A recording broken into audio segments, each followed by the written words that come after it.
Hello and welcome to Tales from the Temple Tankard. I am Jim, aka Argentwind, and I am your dungeon master for Avress, the Shattered World. We have a very special guest today. You're going to see right below me, there on our screen there. We have OKSDM. Good to have you here today. I can't wait to bring you in and have you play in the sandbox a little bit. Um, but sorry for the delay. We had a couple of technical issues trying to get things set up here, so we want to make sure we have everything set up here and ready to go for our slightly different layout for this today's session.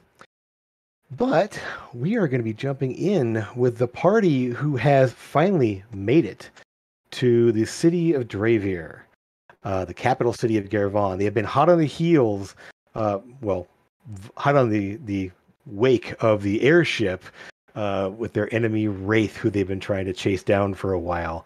And as of the previous night, as they approached the city, they ended up having a bit of a strange dream slash vision slash memory, possibly, of a somewhat of a companion of the group there, Lucia, the succubus who's attached to the coin Amethyst carries. Uh, they actually saw a past event from when she was being forced to do the bidding of the Dark King, well over 2 centuries ago. And they actually sort of almost played out roles within that dream here, as they had their last night of rest before landing on the docks in Dravir.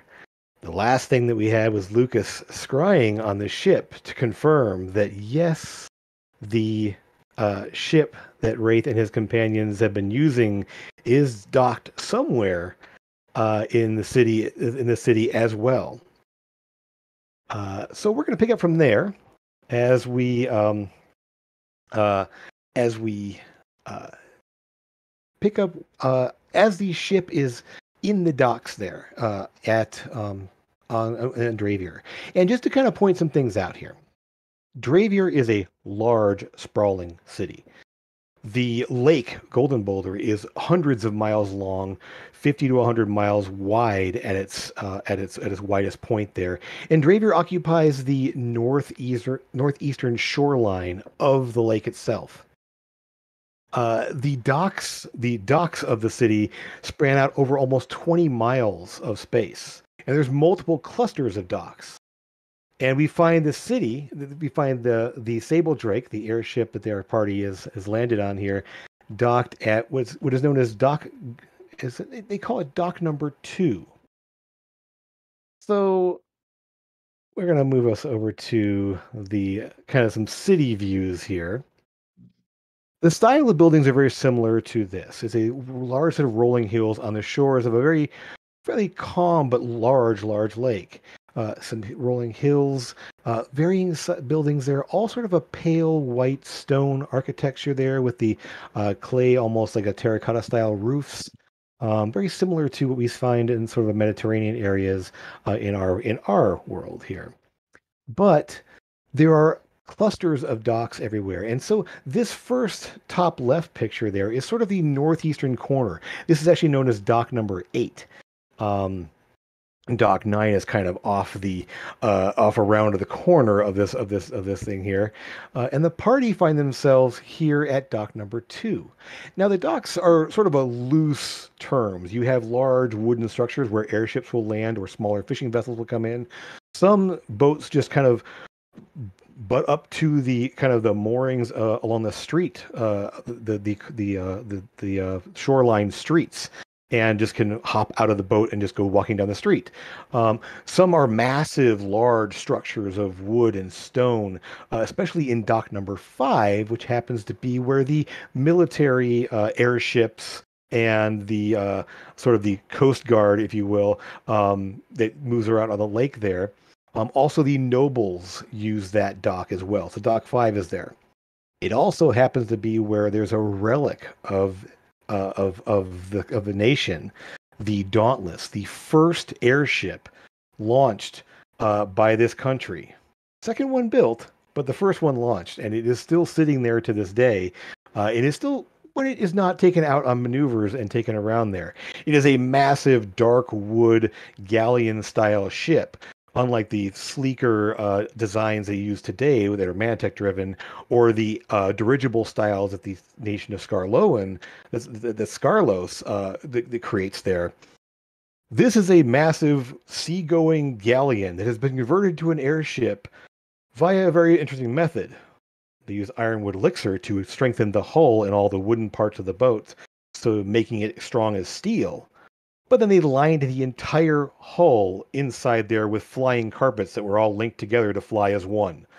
So the ship ends up being extremely maneuverable, extremely strong, and outfitted with a ton of arcane cannons. And the mast and sails for the ship are more for show, but they do help a little bit. Um, but yeah, it is sort of a fixture there in the central dock of the city. They call it dock number 5. What you'll see on the bottom area here is this building, this tall dome-like structure here, is where the Grand Academy is. The Grand Academy being the largest education institution in the world at this point. It is a massive building stretched all around there, and they teach everything from alchemy to zoology, and you name it, and everything in between. They don't do a lot of magical studies specifically there. They do a lot of theoretical things, but any sort of magical training is done by the Wizards Guild and their apprentices that they take on. But that'll be for another time. The party, it is dawn. The party has arrived at dock number 2. It's a little bit off to the left of this picture here is a wooden dock there with where the Sable Drake has put in. And Ravenstails, you arrive. And what are you doing?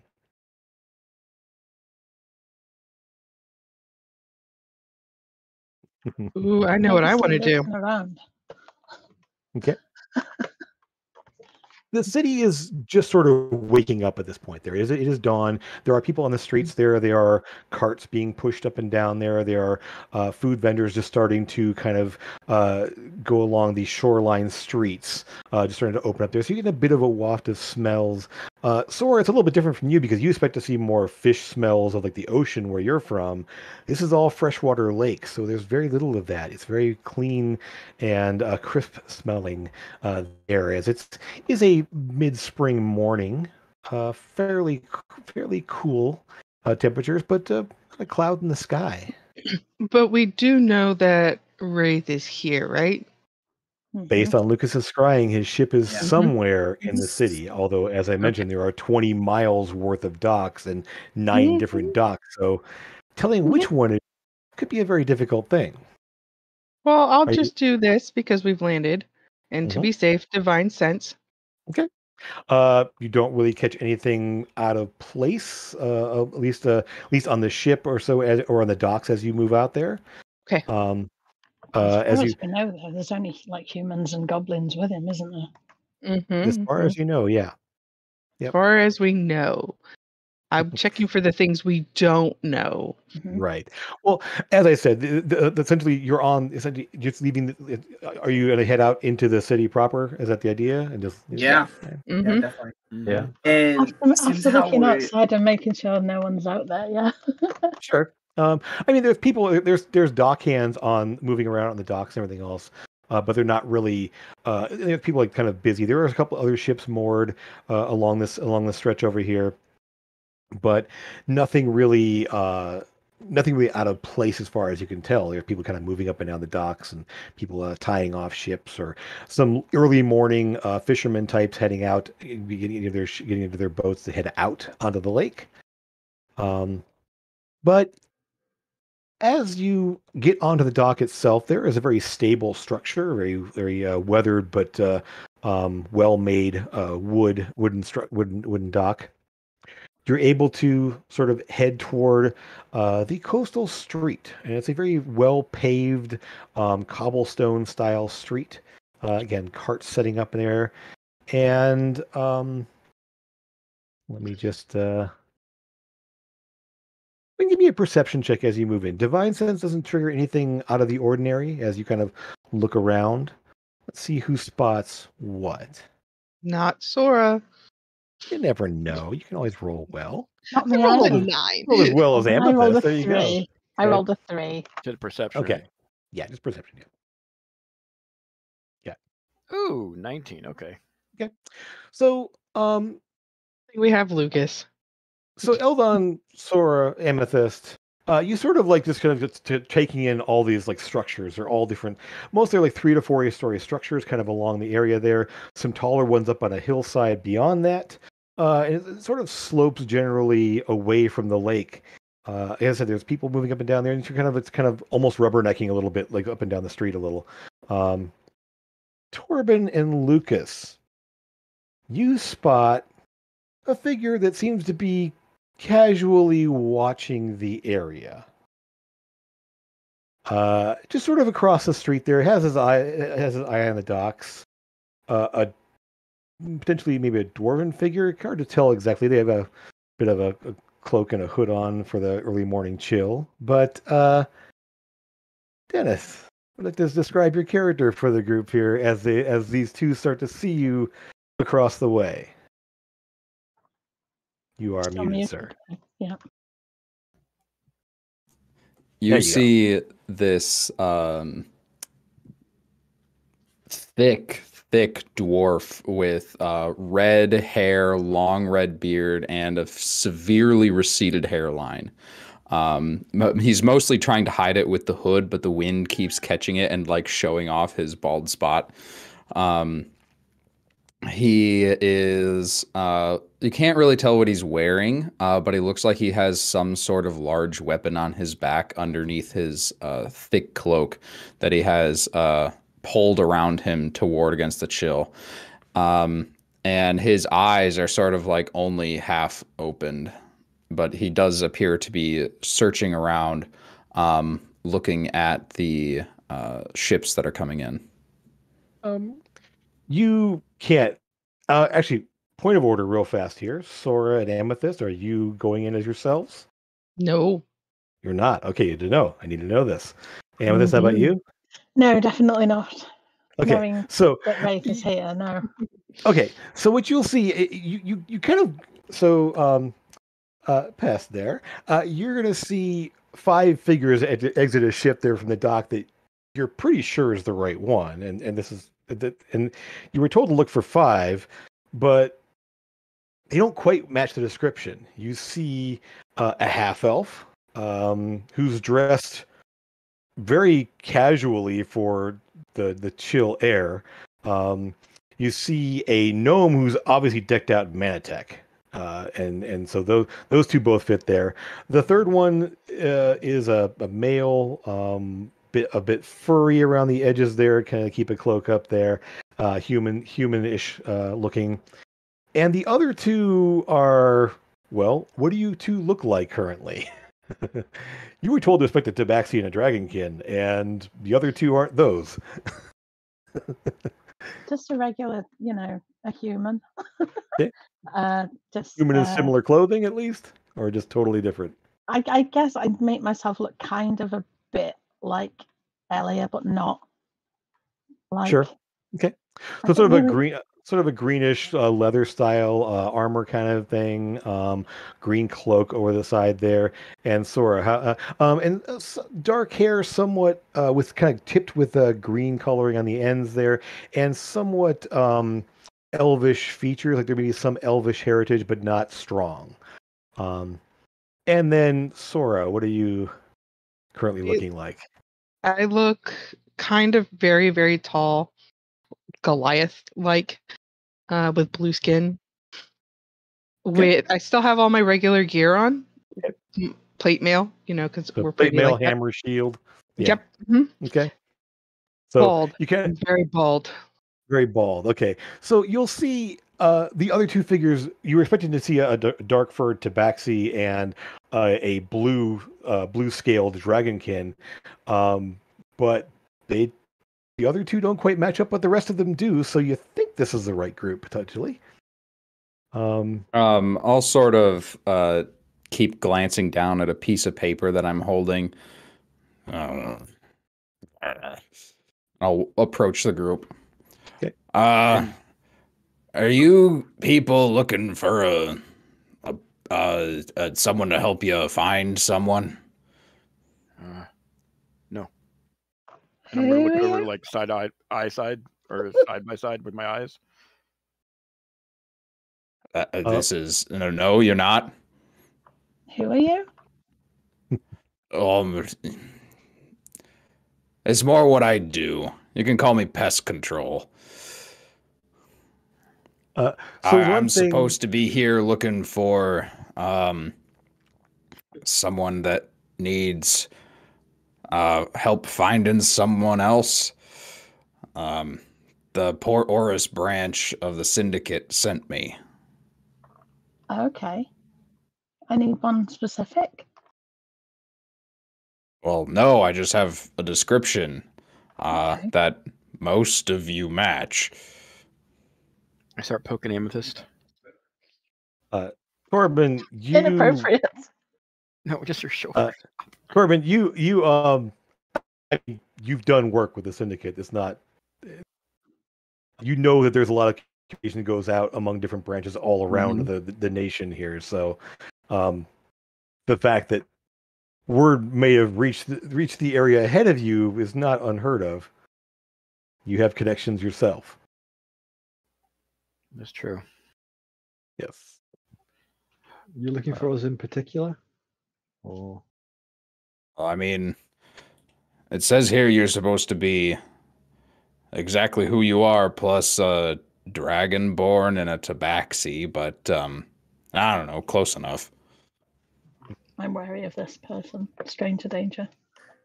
I mean, look at us. We know that Wraith knows that we're here, and now someone is looking for our description. We know he's been spying on us, and I'm sorry, but that's a little bit. No, he hasn't been spying on you at all. He has no way of spying on you. He has. No, he knew that we were coming to Dravia. Yep. As far as we know. Sure. Yep. Well, if you don't want my help, then maybe I can at least just show you around the city. There's this really, really high quality tavern for people that don't like people. I tug over at Amethyst like I was trying to get her when I was trying to get her attention. I was like, I think we should trust him. You trust me, right? no? Let him help how he Or wants. you have no clue. You can't read this guy at all. Nope. Not a thing. I think he's all right. Torben's not trying to. Yep. 26 insight. It's, I mean, you can. So let me ask you: are you? I mean, as far as you can tell, it's totally above board. There's nothing.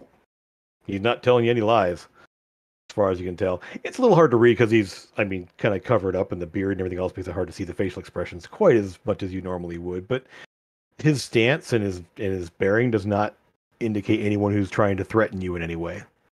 I mean, we have had run-ins with the syndicate, haven't we, in Port Oris? Yeah, they So- a couple of times. Yeah. Kind of not raise my hand a little. Yeah, I'm just really, really paranoid because I'm just on high alert, like absolutely crapping myself right now. But I mean, I guess, you know, if he wants to show us around. I am. So I would say that, I mean, Pest, you're definitely getting the impression that they are looking for someone, but they're also paranoid of this person that they're after. It's not, they're being very clear about that, at least. So obviously there's a little more going on than you might have expected in terms of who they're after.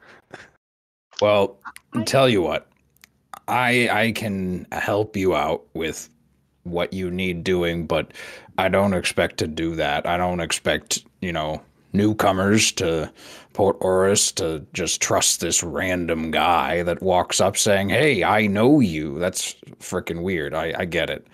But I do know a pretty, probably one of the most secure places in the city to grab a drink. Okay. I could give you a alcohol. Me too. We're getting along already. This is fantastic. All right. I say we go. But standing out here is not going to help anybody either. So, No, and it's fucking cold. I'm gonna right? say to Sword telepathically, like even if he takes us to Wraith, even if it's a trap, we'll find him. So, Yeah. we've come Yeah. here to find him. So we might as well just go along with it, I guess. So, you guys are moving down the street there with Pest. It's a couple of twists and turns. It's not too hard to follow the directions there. It's not really like he's taking you to some back alley seedy place, but it's a little bit off the main street here at least. And as you approach this building, you just see on the outside of a fairly nondescript stone, kind of a stone building there on the bottom floor, is a sign that looks like it looks like a clock face, but the hands are just dangling from the bottom of it. There's just two kind of a metal clock face there, but both hands are dangling from the bottom instead of actually being where they should be on the clock face itself. And there you've brought them to the location there. Do you want to anything else you want to say about the place? Pest opens up the door and says, "Welcome to Off the Clock," and he goes inside. And inside you'll see inside you'll see a beautifully, like, perfectly structured tap room with tables everywhere. But the weird thing is that every single bar is all the way up against the wall. Like, there's no place for a bartender to stand. And there's a couple patrons in there having their drinks. And in the center of every single table, you can see two things. It looks like a menu, and it looks like a small coin slot. And Pest will go over and sit down at one of the tables. As you do, so as you sit down for the moment there, and you kind of like, as they kind of arrange themselves there, a voice kind of comes from the center of the table there. Maybe the coin slot, something like, there's a little circular like mesh kind of thing in the middle of the box where the coin slot is. Welcome to Off the Clock. We are happy to have your patronage. Please state what you wish and insert payment, and your items will be brought out to you as quickly as possible. Thank you very much. Who was that? Best place ever. Oh, you're going to love this. And Pest grabs the menu, looks down it, and says, "Dragon Ale." And he takes out a couple silver pieces and puts them in the slot. You look it over, and there's various alcoholic, non-alcoholic things here. There is a decent assortment of basic food options, like things like a just various simple, like at this point in the day, breakfast items, but nothing too complicated or strange. Just your average fare.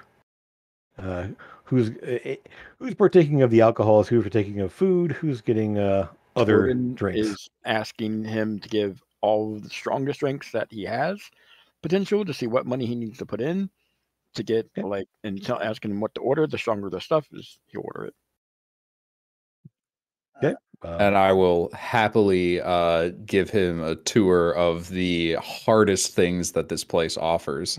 And I'll show how to, like, there's no bartenders, there's no waitresses here. It is entirely automated. Yep. And as you look around, and as he says that there, you will see that one of the other tables where the patrons are, there's actually what you see is a platter that's sort of floating in the air, and it has some sort of a little mechanical thing underneath it that's sort of like propelling it across the room with a couple of steins and stuff on it there. Brings it to the table there, sets it down, take their drinks off there, and the thing lifts up and takes off and goes back across the room. Around the other side, the far side of the bar, and through a little, almost like a dumbwaiter kind of thing. A little door opens up there, and it goes inside. This is awesome. You guys, from now on, we visit Port Oris, we come here. So, Xavier. Xavier. Yeah. So, hold on. We live in You Port can't help but, like, what is? I this know. I'm place? like in a shock. Yeah. I'm kind of like. I mean, you can taking just notes. tell Manatech everywhere. It's not obvious. It's not like you can see the things in place there, but you watch that little drone basically with a floating platter on top of it, just taking the drinks out there and flying back and forth. You see kind of the back bar that has just a whole bunch of slots on the wall. And occasionally one will open up and something will drop out. A little drone will fly over, kind of scoop it up and take it off someplace else. It's a very interesting setup in here, and it's all done sort of like in like dark woods and bronze and brass fixtures. There, kind of giving that a little bit of a almost like you're in a clockwork setting. Everything. I like it. This is truly one of the greatest establishments I have ever been in. Yes. Yep. Okay. Oh, you trust me a little more now? No. In fact, I do not. But that is acceptable. You are a member of the syndicate, yes? Yeah.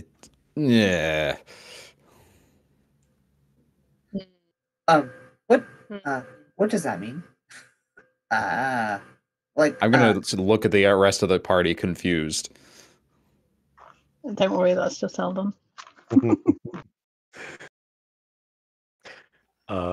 So essentially, go ahead. I was going to say he talks a lot, doesn't usually say very much. Yes, that is Zelda. Poor Eldon. But he's our Eldon. Well, someone mentioned it here in the chat there. We want to let them know what it is you need from him. Yeah, I was just saying that we're looking for an airship full of murderous bastards at the moment. Know any? Well, I came in yesterday. It's got goblins. I have been around a bit, and I might know something, but that's not how these exchanges work.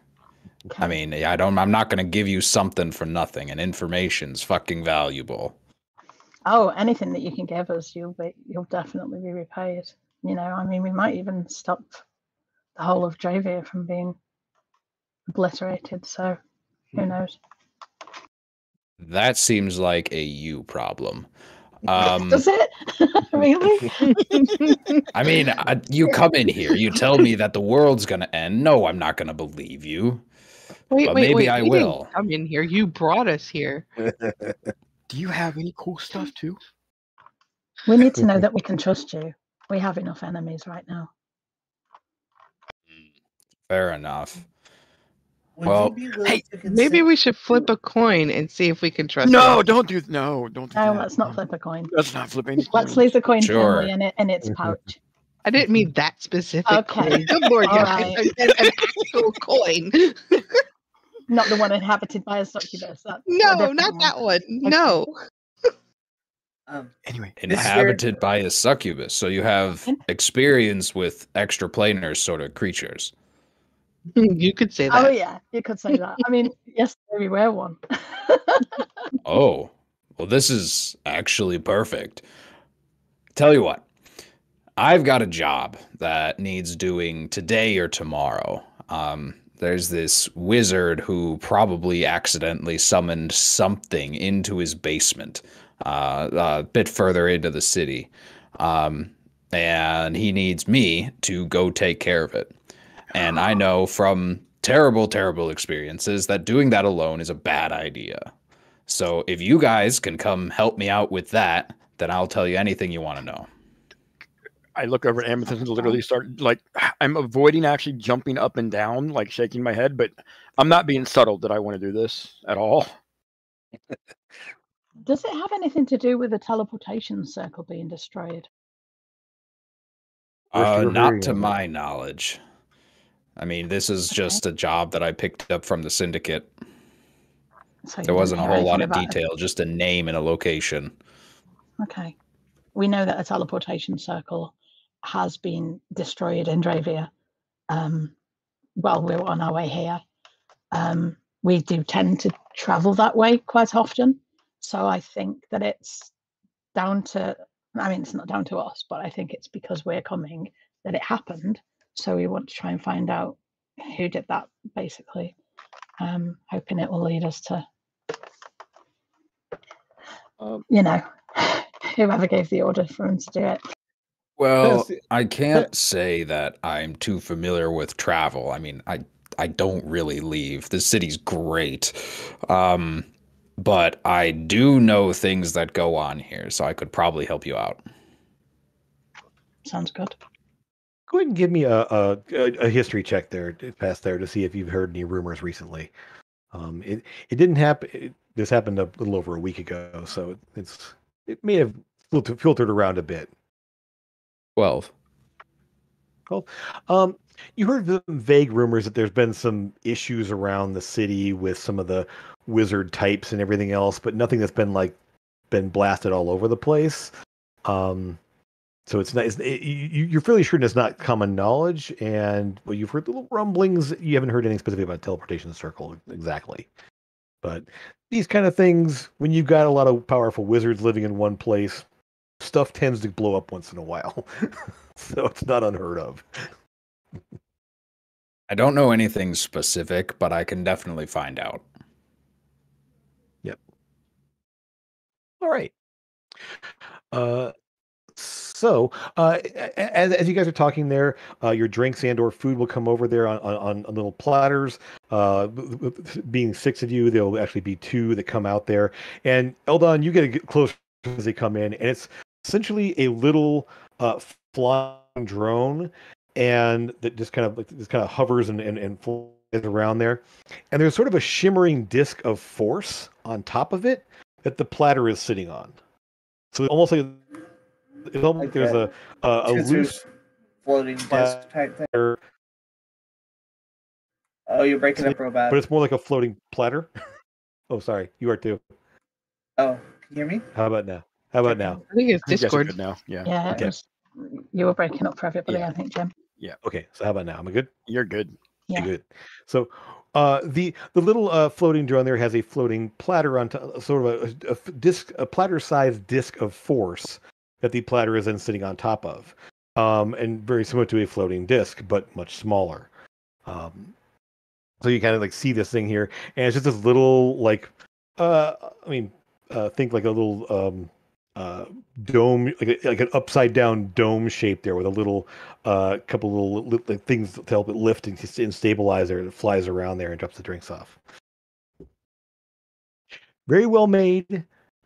Definitely not. I mean, it's obviously Mantech in its design, but you're not sure. You can't even see the accumulator, and you can't even see the conduit. Anything else? It's really well made. Yeah, I was gonna say, can I see any like crafting marks? Like, like a who made it type of mark. You're not really seeing anything obvious on it. You would probably need to actually examine the thing itself there to kind of see the underside of it and everything else there. So you kind of like looking at it there. You can't see any specific marks on it from where it is now. As he's looking at it, I'll sort of like put a hand between him and it and say, "Don't even think about touching it. You don't want to do that." And I'll put my thumb over my shoulder and indicate something you hadn't seen yet, but like built into the wall, almost like it's decorative, is an enormous floor-to-ceiling iron golem. We missed that? Yeah, it's literally kind of embedded into the wall practically. You're like, oh, it's not a pillar. There's a face on that.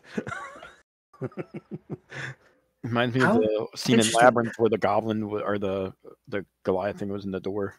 Yep, very similar to that. There, they kind of meld into the pillar itself. Yep. Mr. Pest Control, would you happen to know who the crafter of this incredible instrument is? Would I?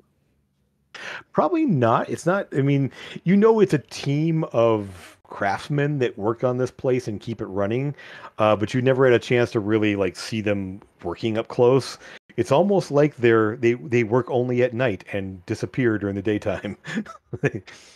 I'll kind of give. What's your character's name? Eldon Mernig. That's El. Yes. I'll give Eldon a look and sort of like look him up and down, and then I'll look at the rest of the party. you better be careful. He might not want to leave this place. I kind of don't already.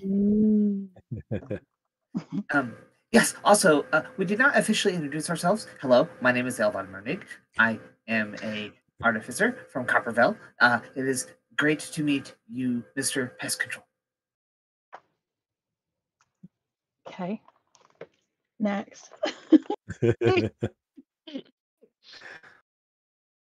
Go ahead and run around the table here.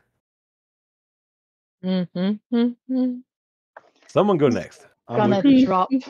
gonna drop the disguise self and say, Okay. What? I'm It's a Amethyst. backseat this whole time? Oh, I look up at Sword. I'm like, yeah, like you're the one. Yeah. And so the I'm tabaxi now you were a expecting tabaxi. is there. Yes. oh, that makes sense. And you see Pest Control is just taking all of this in stride. Like, the illusions and disguises are completely normal around here. So Amethyst. Who's next? Sora. I'm Sora. I'm a blue dragonborn paladin. I used to be a blue paladin, but people said that's not right, so I changed it. A blue. What do people have against a blue paladin?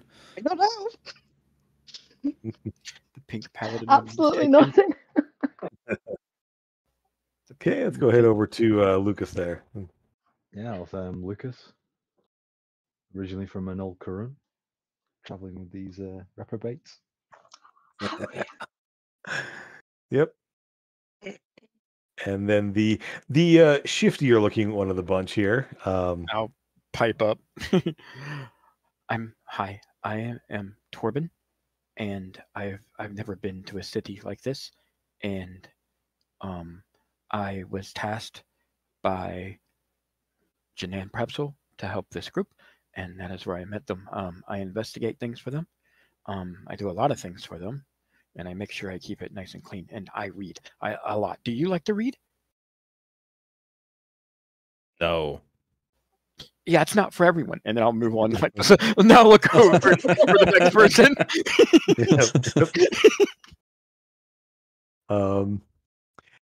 Yeah, and at one point, one of the things that having been part of the syndicate,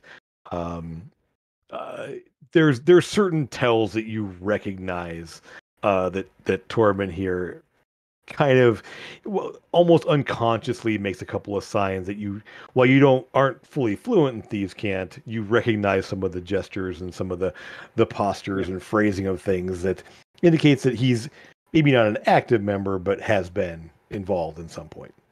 I'll hold up a Thieves' Cant with my fingers and four thumbs to say hello, friend, and just go back to drinking of the plates that are being brought to me and stuff.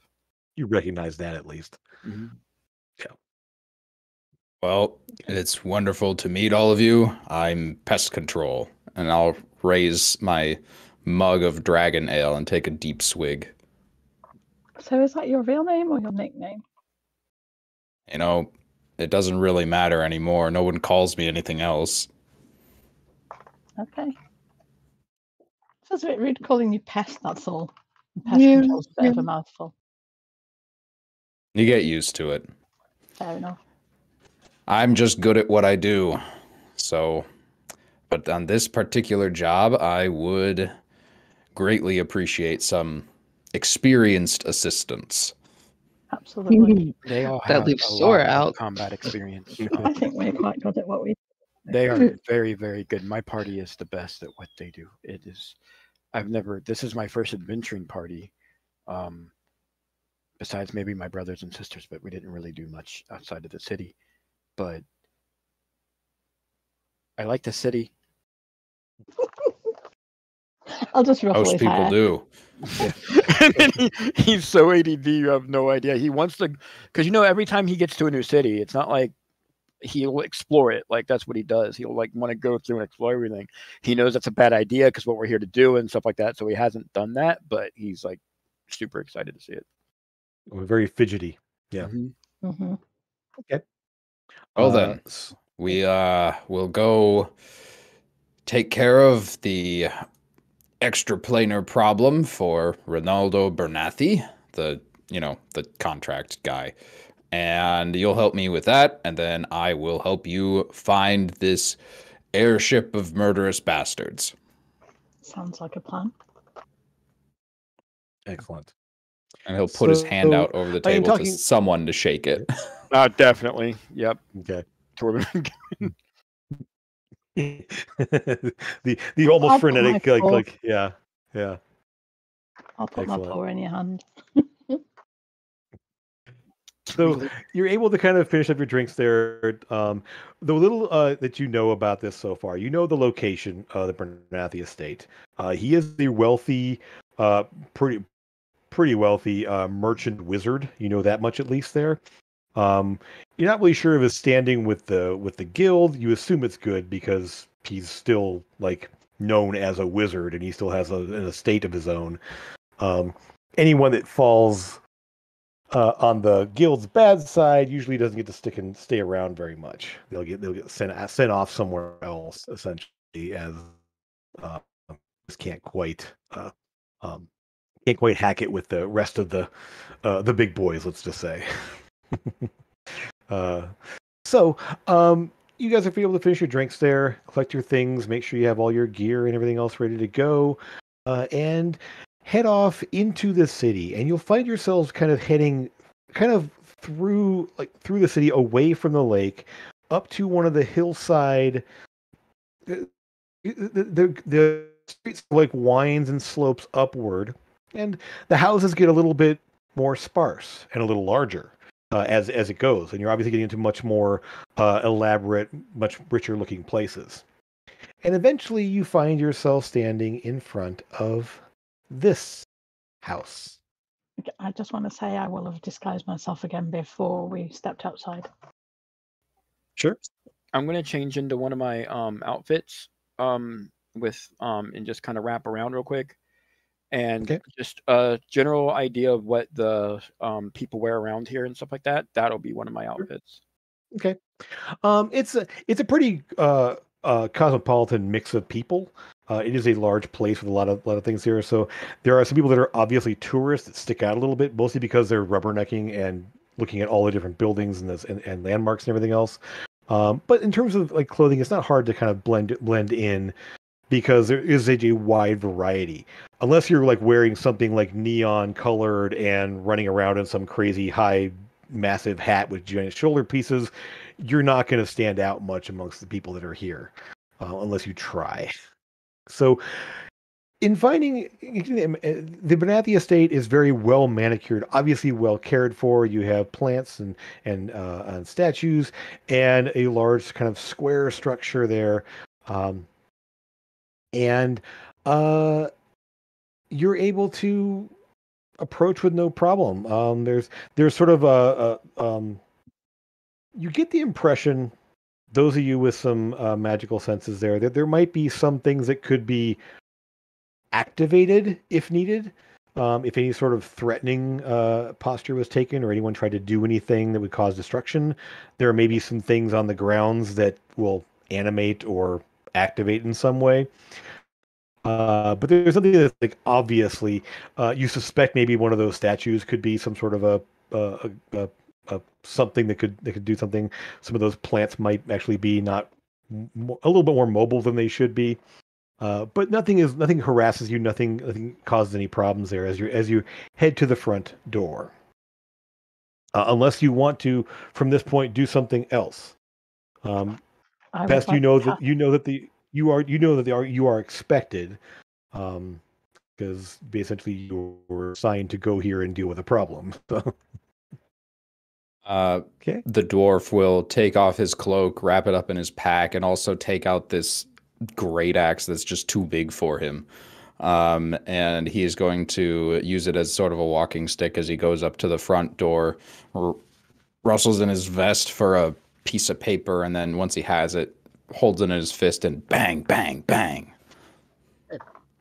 Before we go inside, I'd like to cast telepathic bond on the party, and if Pest is okay with being a part of it, I'll check with him first, because obviously he has to be willing. Sure, that's useful. Yeah. So, I'll check with you him guys- telepathically over his Congratulations, head you and just say, got I mean, I invited. can talk to you anyway, just it means everybody else can too. Congratulations, you just got invited to the group chat. Yep, pretty much. So you can now sort of like look around, and everyone's thoughts can become. Um, it does last for 1 hour. Yeah. One thing you'll also spot as you're kind of pulling your cloak on, getting your axe kind of settling there, the dragonkin pulls out a small box, like a little chest or so, yeah, about the size of a shoebox or so, from their pack, and feeds and holds out some jerky and rations, and a mouth opens up and eats it. It is a juvenile mimic. Oh yeah, yeah. I'm feeding Mimic. Chesty is eating some rations that we have gathered in Torben fish. just kind of shakes his head at it, like, ugh.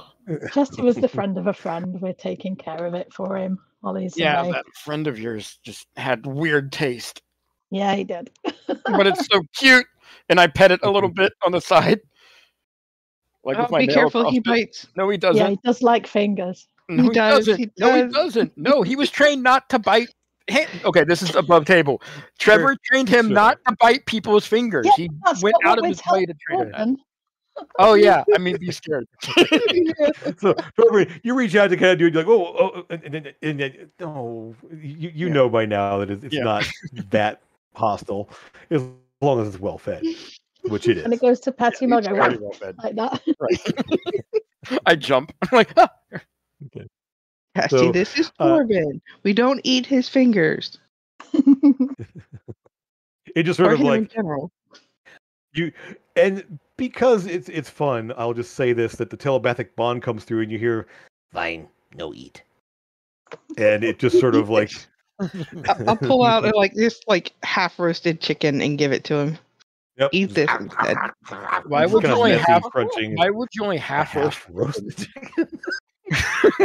Why are you carrying around a half roasted chicken in your bag? Time for me to finish cooking Ate it. them half clearly. I think you meant half the chicken, but still, that's not how I took that at first. Yeah. Half roasted. Yeah, I was It's thinking half like the chicken was half Medium rare roasted. chicken's not something you eat. Okay. I think I get it now. So you find yourselves at the front door. You got your paper out there, passing. You knock on the door there.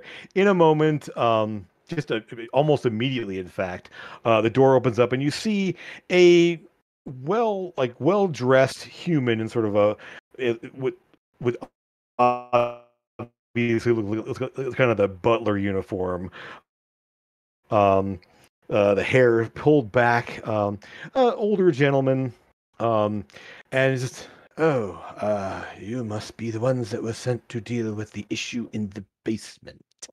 I trust you have the right credentials. I wasn't expecting more than just one or so. So, I guess the threat has been increased to a degree. He kind of holds his hand out there. Yes, we are the pest control. And Pest will shake the hand and hold out the actual job document. Okay. What can you he's tell sort of us? like it's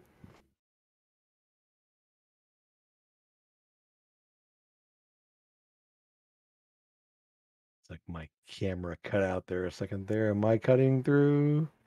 I hear you. There's a lot of like. Okay. For me, I'm Okay. getting a lot of. There's been a lot of like, Yep, there have been. Yeah. yeah. Yeah.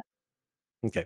So I think we're good Definitely now. picking up a lot. So the butler sort of like he actually looks confused at the handshake and just sort of like I mean those of you higher insight there are going to pick up the fact that it's like he struggles with not wiping his hand on his pants.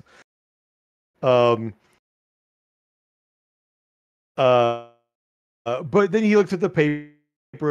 Banathi is not here at the moment. He had errands to run, but he did authorize me to allow you access to the cellar and to deal with the problem as you see fit.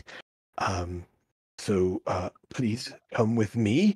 I trust that there will not be any Um, uh, any unneeded damage. But I will trust in your discretion and hopefully restraint. As Whoa. he sort of like, uh, to whatever degree you can.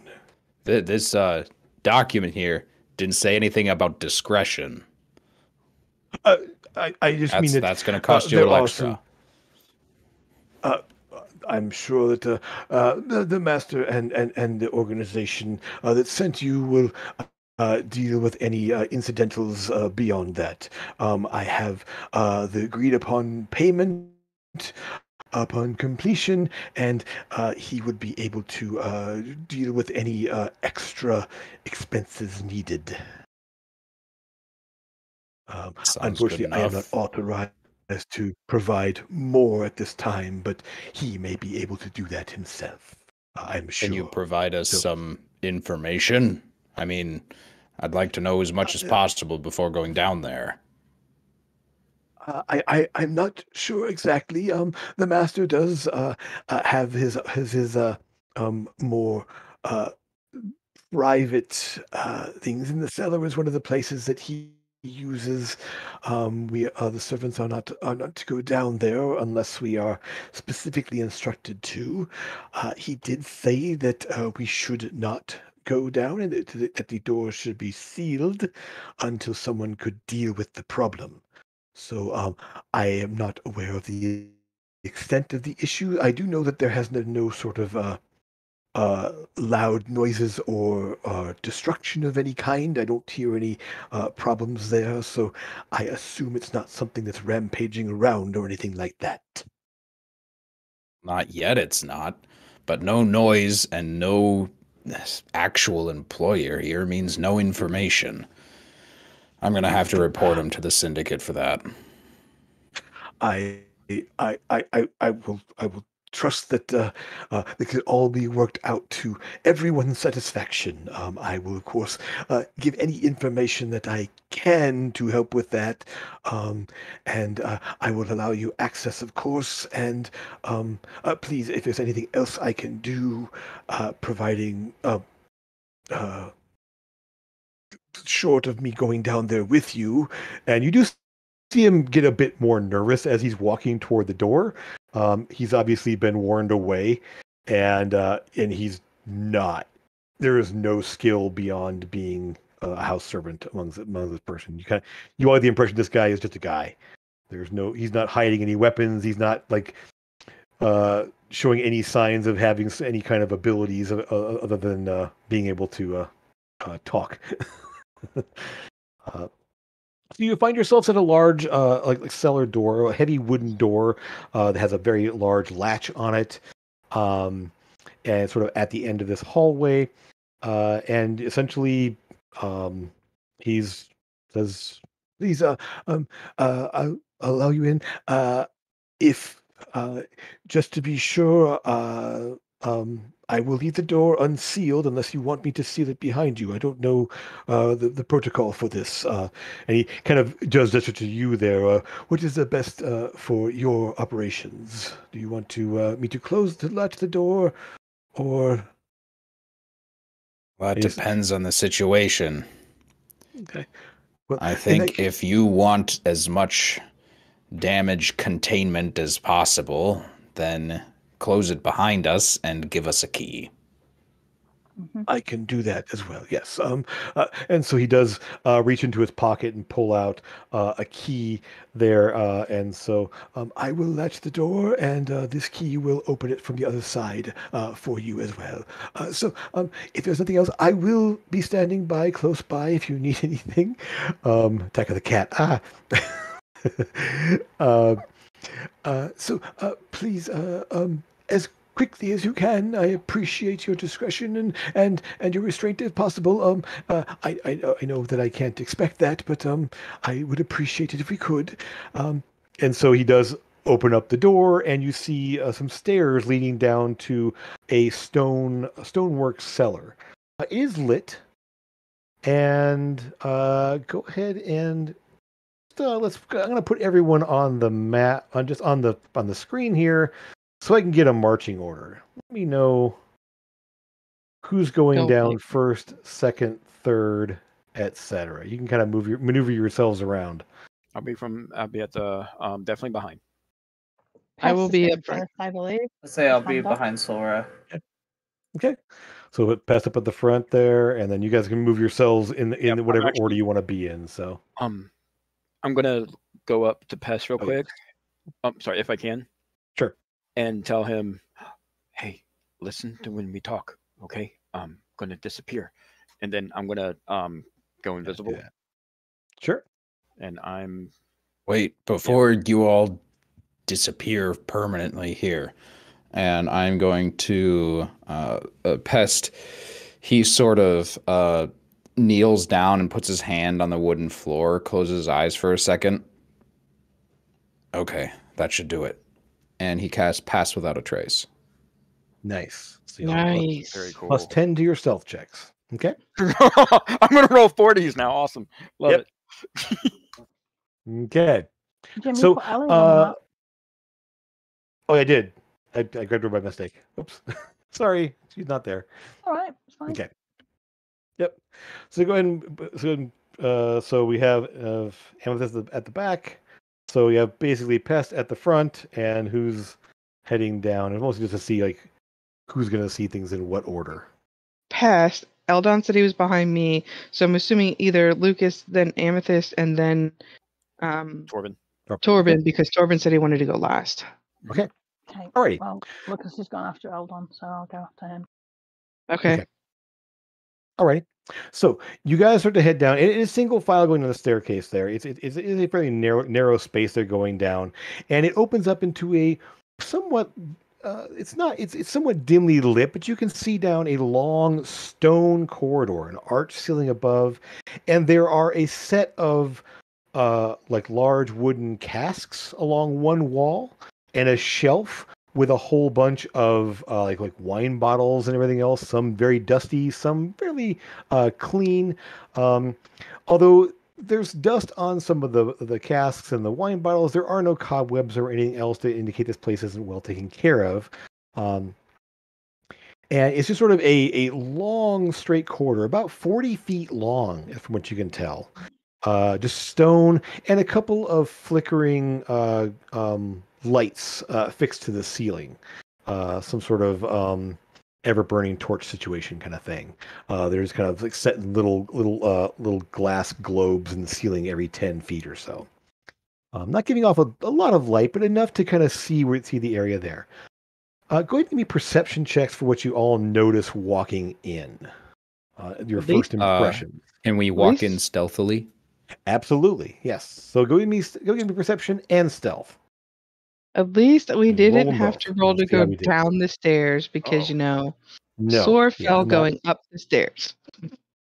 Okay, That And rolled you up said an 18 on perception quick two. and what That's and stealth. great. Yep. Okay, that's fine. Okay, so let 15 on me stealth. sort through all the rolls real fast here. So you have so perceptions. 20. Good. Not counting bonus, Okay, by the way. and then stealth.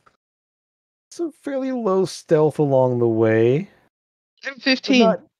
Yes, you have 15. Okay, actually, you have 15, so you're doing pretty well. You all have plus 10 to your stealth. So you all move fairly stealthily, much more stealthily than Sora than you almost ever have in your life. Like you're I kind of like, know, right? oh, I'm Do you remember making that time you sound. It's fell up the crazy. stairs? Yeah, that's what I was Yeah. saying earlier. Like Jim said, we were going down the stairs. I was like, I hesitate at the top before going down because Yep. double nat one's trying to go up. That's not a Yes. thing.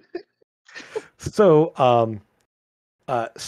you have Torben. You make you did you say you were going invisible? I didn't even. Yeah, I'm already invisible. So- I rolled a 27. I didn't even have my plus 10. So yeah. Yeah. So like Torben ceases to exist at the back of the party. He's like, Yeah, he's he's just kind of gone. looks back a couple times. And he's just not there.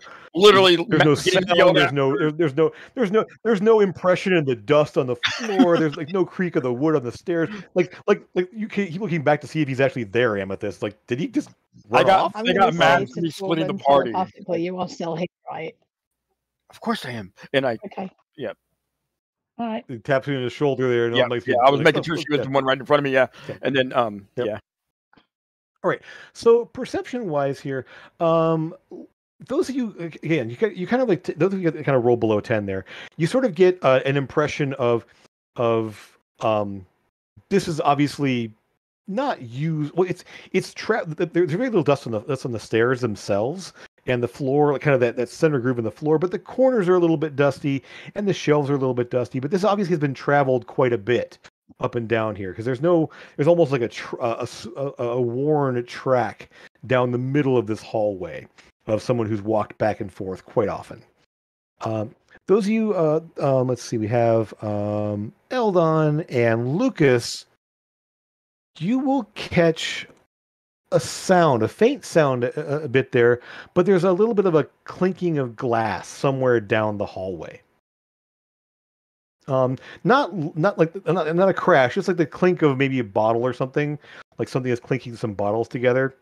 But it's fairly faint where you're at the moment here as you get in there.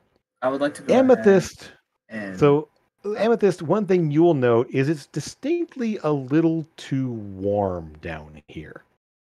Like as you walk down into a cellar, you expect it to be cooler as you walk down the cellar, but it's actually a little warmer down here. Hey guys, maybe we'll find a new rug for the house down here. We do need some more. We've got more rooms now. It does bring the rooms together. You're Okay. not stealing from our employer. Oh, Okay. man. It was just a joke. We, Who invited I don't him know to you. I didn't know that. Quietly down the hallway. Party pooper. Who invited this guy to the group chat? So as you speak telepathically in there, it's not making any sound. that would be me. by the way, Elon is just like running through a bunch of math problem. Just a giant math problem God. in his head. It is just all the numbers.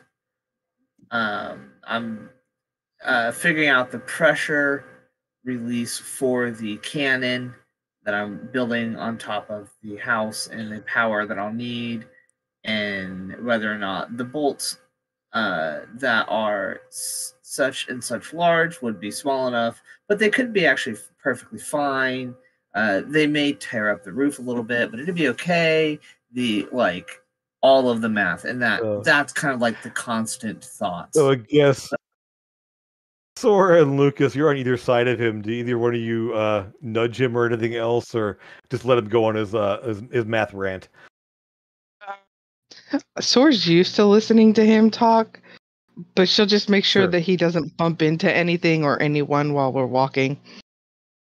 Okay. He can keep talking. See, Right. So telepathic bond doesn't actually make people read each other's thoughts. It just means that we can talk to each other telepathically as it, right. you know. Never mind it. I could totally see Intentionally. Eldon though, like actually doing it, Yeah. like not realizing he's doing Alden, it. Just shut. yeah. In his head. Yes. But Alden, keep the channel open. Shh. So you guys kind of pause a moment there and as you sort of like kind of become accustomed to the space and then start moving down this hallway, you don't see any other branch off of this main corridor here, this initial corridor. You do see that, and Pez, you can see because they're in the front there, it does seem to branch off into like a T intersection at the end. And at the very end, straight ahead, is a set of shelves with some smaller like casks, more like almost like little casks stacked up on this set of shelves at the end of the hallway, and then a branch going to either side. As you move down through there, taking it slow, being stealthy, kind of listening and else, you do all take note of the fact that it is warmer in here.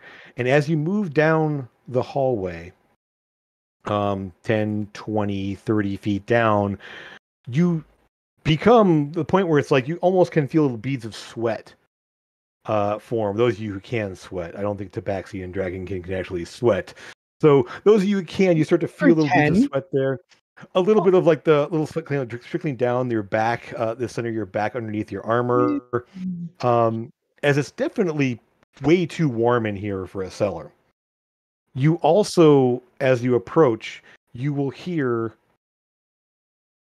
Those of you in the front of the group there, you can definitely catch the sound of something to the right. There's a more clinking of glass, like multiple bottles clinking around, and there's a thunk, and then a gulp, gulp, gulp, gulp, gulp, gulp, gulp, gulp of someone drinking that you can hear audibly from about 10, 20 feet away at this point from that right branch. Jim, Mm-hmm. I'm gonna do it again. Sure. It does not trigger. You do not get any of Really? celestial, fiend, or undead. None of those Okay. things. Okay. So it worked. It just didn't give me any of those things. Okay. Right. Okay. Your senses activate and you reach out there, but you do not sense either one of those any one of those three things. Okay. Okay. Pest control is going to be using the few things that he knows so far to try to figure out exactly what this thing is. Okay. Use it. So putting together glass, heat, and drinking. Drinking something with a stopper. Is there a check I can do to see if he can gather any extra information by putting those together? It probably, let's see, what would make the most sense here? Either just a straight intelligence check, or if you happen to have like Arcana, maybe, since you are thinking extraplanar as well. Yay! Straight intelligence check, dirty 20. Okay. It's a little odd. I mean, Sora, do you report the fact that you did divine sense through the bond? Okay. I will do that. Yes. Okay, just want to make sure. So with that information as well, you start to kind of like narrow it down, thinking, okay, extraplanar issues, not celestial or fiend, so the heat doesn't indicate some sort of a devil or demon that's been summoned. Something that likes to drink alcohol. It could be something fey, but you're not really sure about fey heat-based things, because fey tend to like to drink. So you kind of run through, nothing jumps out at you with that. You sort of like kind of eliminate what it shouldn't be. So the fact that it's not celestial or fiend, your first thought was this is a devil or something because of how hot it is. But devils don't usually get into drinking so much. So it's not quite registering what it. You sort of eliminate a few possibilities at least. You guys head down to the T intersection. Yeah, Or are you gonna muttering do anything over else before the. you get there? I'll keep moving forward and muttering through the telepathy. Usually by now I'd have figured out what we're hunting, but this isn't making sense. Yeah. Especially the fact that you got a paladin in the group that can tell you if it's a fiend or not. It's like, well, that would have been your first guess, but no. Uh, um, so you'll get to the end of the corridor in the corner there. You will see another a set of stairs going down, maybe about 8 feet, to kind of not a very long set. There's some stone steps going down to a approximately 15 by 20 chamber. And there's a few things you'll notice. And those of you are I can almost see the dwarf gnome dragonkin kind of doing the boop boop boop around the corner there, as the gnome at 3 foot, the dwarf at about close to 4.5 foot, and the 6.5 foot dragonborn kind of doing this thing around the corner, stacked up.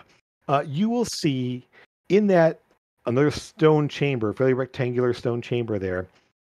First of all, there is a fire burning in the corner on the right back corner. Looks to be some broken up wood, maybe some barrels, some shelves, just burning in the back corner there. And on the left wall is a large set of shelves there, and there's a bunch of wine bottles, although not as many. There's a lot of empty spaces. And scattered across the floor of this room are about 30 empty wine bottles. And sitting propped up against the shelves is a humanoid figure. Burnt orange Humans. skin, hairless. No, on his head, no beard, no eyebrows. He is wearing an open vest, and no body hair that you can see on him or anything else. And kind of billowy pants. And he's holding a wine, and you can see as he's sitting there is and practically draining another wine bottle. Like he's probably about 2/3 of the way through at this point, just draining a wine bottle. That's all you can see initially. So that's your first impressions, at least. First thing I'm gonna do. You go ahead. Yeah. Now that I see it, do I recognize? Give me an Arcana check. Excuse me. Guidance as well. Sure.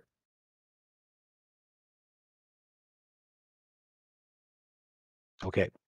So based on, so you're kind of looking at this thing now fast. They're getting kind of narrowing it down. Now it's a humanoid figure. So it's the skin's an odd color. And Eldon, you're thinking based on the heat, based on the attire, maybe something of genie kind, which would make them elemental in nature. Yeah. First thing I'm going to do is use my action and bonus action to use Hunter's Sense and Slayer's Prey. So Hunter's Sense allows me to immediately discern any damage, immunities, resistance, or vulnerabilities. Okay. And Slayer's Prey is essentially Hunter's Mark, but it's an ability, not a spell. Sure. So you essentially kind of like you go into full hunter mode there, and the one thing you'll see based on the nature of everything that's in there and kind of your knowledge of hunting things, definitely immune to fire. This thing, based on the heat and the coloration and the fact that the idea of it being some elemental in nature there, probably you're certain it's immune to fire. No specific vulnerabilities, however. Based on what he's showing here. Go ahead, the three of you that are in front there, give me another stealth check. You still have the +10, so to see if he tends to notice you guys standing there. He will definitely notice Sora because she's super loud. Well, you're also at +10, so it's still a 12. Okay. 19. Nice. Okay. You will see essentially this is the front three. The back three don't. The back three he can't see. So this would be more of a perception based, sight based. Although you see him kind of and glances up in your direction and seeing the three kind of heads poked around the corner. Is like, oh, hello there. Who are you people? And he kind of like holds up the bottle. What are you doing here? And just kind of like slumped against the side there. I was not expecting anyone to visit. There's three, four. How many of you are there? And you can see him kind of like looking and he just takes another swig off the bottle and puts it down. I get and being invisible, I get right next to his ear. 6 really loud. And I'll telepathically say 12. Okay. 2. There are 2 of me. I'm just gonna make a roll to see what happens with that. Okay. Torment. Mm-hmm. Yelling in his ear from that close proximity. Uh-oh. Actually, there is just a quick movement of like literally almost just reflex. It's like, huh, and you get backhanded and knocked against the back wall next to the fire. You're literally knocked off your feet and hit the wall. He's not that drunk. He's not that drunk. Oh, he's no, he doesn't. What was that? What was that? What? and we'll just go ahead and say 8 bludgeoning damage as you. Sure. Oh, You don't become visible, but he just sort of like looks around like wildly, like, who was that? What was that? Who was that? Who is? I hear 6. I hear 12. I hear there's 2. only 6, man. Criminy. You just rub Oh, his face okay, and he okay. up. Bottle? Anybody want some wine? Yes, I need something for the pain. He kind of reaches. He reaches behind him and pulls a bottle out there, and he sticks his finger in there, and there's a kind of a long black claw. It just kind of sinks into the cork and goes boonk. And he hands it. He kind of holds it out somewhere in the direction of you because he can't see you yet. You He's just like, see, here you go. you just see a bottle being lifted up and then just disappearing Jim. because of stealth invisibility. So like, Jim, do just I chugging the bottle. know anything about genies? You don't, but there's something bugging you. You've been watching and hearing this guy talk, and there's something nagging at you that you can't quite figure out. What do you You want? would know enough that genie kinds are elemental based. Just that much you would know just from stories and everything else. They live in the elemental planes typically. Um, so so so yeah, you kind of drink a little bit of the wine there. Yes. Oh, sorry about that. I wasn't expecting someone that close. So there were 6 of you. How? Where? I only see 3. Where are the rest of you? So the ones standing behind, like around the corner, do you step out into view at all, or are you just gonna stay behind there? And I'll still step in the out corner. and I will telepathically say to the rest of the party, just keep him talking. I have an idea. Okay. Hey, this Oh. wine's really good, buddy. I'll step out and say, "Hi, guy. How's it going?" Oh, it's going very, very good. What brings you here for today? You look all very, very forbidden, very, very tough. I was gonna say the same thing. What are you doing down here? I'm going to ask Eldon, Amethyst, and Lucas to make me a perception check based on where you're standing currently. And obviously Sora and the other 3 that are a little closer to him there, you guys can do what you're going to do here while they make that check. Nice. 25.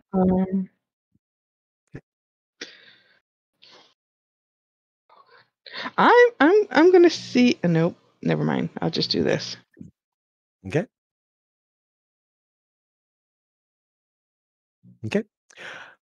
That's not bad. That'll work. Okay. So Torben, you started talking a little bit there, like drinking some wine, sharing a little bit of wine with the guy there. We'll come back to you just a moment there, Pest, because 2 things are going to happen here from people who are kind of looking around here. Amethyst, from the T intersection where you're standing, you will spot something a little strange. The set of shelves that are against the wall there at the end of the T intersection, just to your left, you can see that they're pulled out a little bit, and there is a seam in the wall behind them where there's some light coming through. Okay. It looks like a secret door of some kind that wasn't quite closed all the way behind Secret those door. shelves. Okay. I'll let the rest of the gang Okay, know. so you guys, There so might be a that secret piece of door there. information becomes available to you. Sora, as this guy's been talking, there's something very, very strange that you're picking up on. When Dragonkin talk, there is a subharmonic. You have sort of a dual tone voice a little bit there. And no one other than Dragonkin can really hear it. There's sort of that low rumble to the voice there that sort of like rumbles in the chest a little bit. And you can hear when other Dragonkin talk. You can hear it from this guy. In fact, when he speaks, even though he's slurring and his voice is kind of higher pitched and everything, you can almost feel it in your chest when he talks. You've never heard the rumble like that in the past here. Even in the dream. Even in the dream. Okay. It's a little the dream was just sort of as a dream there, so it didn't come through with all the sensory input you normally would get. But there's definitely a sound. Like it definitely has that. It sounds like how you guys talk, just deeper. And Pest, you said you wanted to try something here. What do you want to do? Yeah. So, after I telepathy say, keep him talking, keep him talking. I'm going to take out a small pouch of stuff and go pretty close to him, like within 5 feet, and sort of start walking around him and pouring out this fine chrome dust that sparkles, that catches the firelight.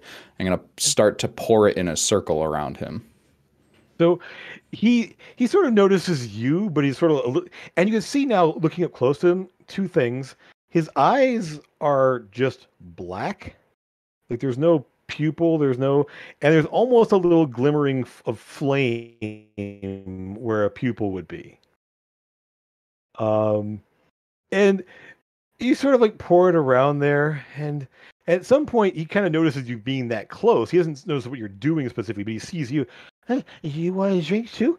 I got, there's plenty here. And the guy, he brought me here, and then he said he had to do something else, and then he seemed a little disappointed. And then he left. It said he would be able to send me back home soon. I don't know when that was. Where's It's really home? cold here. Oh, I live in the city. I lived there all my whole life. Yeah, which Which city? city? Oh, the city. It's really the only one around. It's really cold here. How do you live somewhere that's so cold? I mean, we're not the same species, clearly. Yes, I lived most of my life Uh, on the streets, and it was quite cold as well. Only at night. Eldon, calling back to your 32 Arcana check there, and I would say also Pest here with your dirty 20 and everything else that, I as he's also saying would this, like and the to city quickly and the activate. fire. Go ahead, yeah. I'd like to What's that? quickly activate detect magic as well. Like, Okay. So we'll go that what you see there in just a minute. But you start to it's like he says the city, and this is all fire. He's talking about the city of Brass. It's the only city really in the elemental plane of fire. And it is a massive, massive place. Everything you know about it is home to genie kind. Well, the fire genie types. the fire ones, the ones that are Yes. super And- not cool. And lots of other things that have affinities with fire. It isn't Yeah. all genie there. Giants and This Azers. one seems pretty chill. Some demons, some devils. But So so far, this maybe- guy it seems to be pretty chill. So, so your little circle gets finished around him. He doesn't seem to notice what you were doing exactly. He didn't roll. He's got some pretty heavy penalties right now based on his inebriated state. And I should also mention that Eldon would probably notice, as I'm doing this, since he cast Detect Magic, that the powder I'm pouring on the ground has a slight abjuration aura. Okay. All right. Okay. And so once it is complete, that will be my 1 minute casting of Magic Circle, trapping him there. Okay. Oh, All right. So, Eldon, you will take note of what he's doing there at the end there. You will also take note that there is definitely a magical aura about this person. I mean, there's no doubt about that. You can definitely tell there's illusion / transformation. Like it's a little bit of both. Like some of his current appearance is a transformation effect, and some of it is illusionary. But it's sort of almost blended together into one seamless transition. And Magic Circle. Let me pull it up here real fast to make sure see how that works exactly. Creature can't willingly enter the circle by non-magical means. If the creature tries to use teleportation or interplanar travel to do so, it must first succeed on a charisma saving throw. And I have reversed it to work in the opposite direction, preventing a creature of the specified type, elemental, from leaving the cylinder and protecting the targets outside of it. Okay, so he looks down, and at this point, he's kind of like, and at this point, as the effect goes up, essentially, he looks down and goes, "Huh, that's real strange." And he reaches out and trails his finger through the circle. The spell just goes away. Well, he just sort of like just trails his finger through the circle, essentially reaching through it and just dragging through there. It's still, I would say, still intact, but it doesn't seem to affect him. Did you specify elemental type? Elemental. I did. Yeah, maybe it's not an elemental though. We were going to try and dispel whatever the And solution. he looks might at this be. point. He kind of looks up and goes, "Huh, I see what she did there. Unfortunately, I hope you're not gonna attack me or anything. I mean, you No, all we look very tough, but never let that happen. that would just be a colossal mistake." I am suddenly so uncomfortable. And as he says that, a couple of things happen. His brow becomes a little more pronounced, and the eyes flare with flame.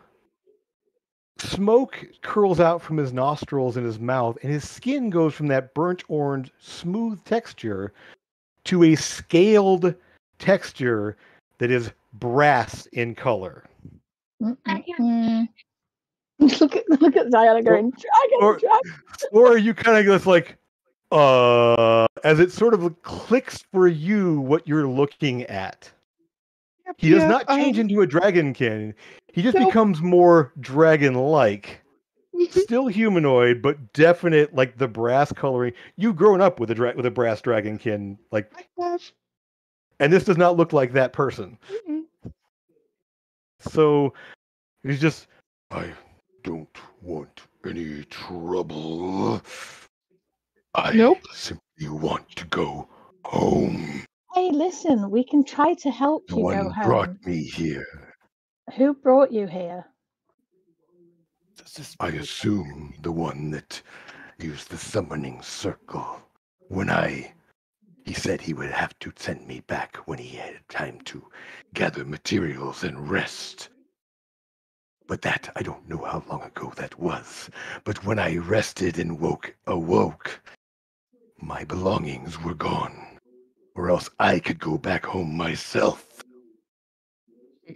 Jim, does he see me as Dragonkin right now? As he's looking around at each one of you there, his eyes will sort of settle on you, and the head sort of like tilts to the side a bit. Like, you're one of the... I've heard of your kind, but never met one in person. Goliath? I'll smile and say, a Goliath? No, that isn't a normal appearance there. The one underneath that. No, I'm fine. Yeah. I will drop my form then. Okay. And I will be my blue self. Very interesting. And you just go ahead and just take the bottle and just drain it. And at this point there, the last like third of it there, and just drop it on the ground there with the rest of the bottles around there. I'm going to try to keep chatting with him and try to reassure him that we're going to try and help him if we can do. That we're just looking at, a little bit of assurance that he's not going to harm us at the same time. I think he just wants to go home, Amethyst. If we can just make him go home, he'll be just as happy. Ran off with his stuff.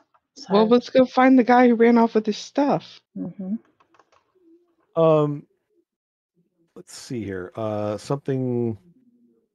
Lucas, so you're out in the hallway there, and Amethyst, did you point out the secret door? Secret tunnel, yeah. Okay. So Lucas, as there, you can kind of see what she's talking about there. There seems to be a little something behind that shelf there. Good. Now that you're looking there, there's enough of a gap. It's about maybe a 6-inch gap that you can kind of position yourself to now. You can see that there is a more like a chamber inside there, not a full-on hallway, and it's a little bit better lit than the rest of the hallway there. And you catch just on the floor just a bit of a outline of what might be a circle of some kind on the floor. Just a little bit of a one in the gap that you can see. Okay. I'll try and open the door. So you reach up there and knowing it's there, obviously it wasn't latched all the way or it got bumped up in there. You pull it open slightly there and look inside, and there is a summoning circle of some kind drawn on the floor, and obviously material set aside for doing a summoning. You recognize the arcane implements and some of the braziers and incense that are set aside and everything else. It's not a large chamber, maybe 8 by 8, just kind of this circular thing there with about a 5-foot circle in the middle. And yeah, it's fairly unassuming, other than the fact that there's a magical circle left on the floor. Do I know how you could send someone back through it? Arcana checks from those who are trained. Guidance. Sure. Okay. I'd also like to ask him what the items that were stolen from him were. Well, my pack. And he's sort of like, at that point, he's just like, well, and he reverts back to his more humanoid form there. And just as the voice drops back down to his obviously still inebriated state. This stuff is my pack. It's a Strider hide pack. It has a box and some of my little doodads, and the thing I need to go back home is the brass rod. It's an anchor. And as he says that, those of you who rolled the high rolls there, even in the other, you would need an item from attuned to a plane in order to plane shift. You could potentially send someone with a banishment spell, although those either rolled a 25, Amethyst and Torben. You realize that, at least based on the legends, dragons are native to the material plane, so a banishment wouldn't work. Not permanently. Mm-hmm. So trying to banish him to back there wouldn't take, because his home plane would be here. So either some sort of when the target ends up being intelligent. Well, did you say that out loud, or you say it? No, just telepathically in general. Okay. So, who says anything out loud these days? I mean, just making sure, because it would have been a fun thing to react to. Just saying. So anyway, he just sort of like, so if I can give the brass rod back, I can go home. I could myself. I don't know why he took it. This is not very nice of him at all. He summoned me here. Wanted me to give him stuff. He thought I was a genie kind, I think, because he wanted wishes. And I can't do that. So I didn't have very much wealth. What are you then? Oh, I'll tell you, he's a brass dragon telepathically. And almost the same. I'm a dragon. I grew up. I lived my whole life in the elemental planes of fire. Wait, I am so sorry. And I pull out my notebook. Mhm. I have, I will do whatever you want. But I do have one request. Where are you? I can't see you. I'm behind you, but I'm actually in front of him. He looks behind him. You are not. There's a shelf back there. You liar. No, I'm right here, and I'll tap him on the shoulder. At the end of Okay. this, I get to ride you. What? No. Whether you're in this form or not. Oh, I don't think so. Torben, that's not good etiquette, buddy. I pull out my notebook and look at and show him number 3 on my notebook out of like 300 things I have written down.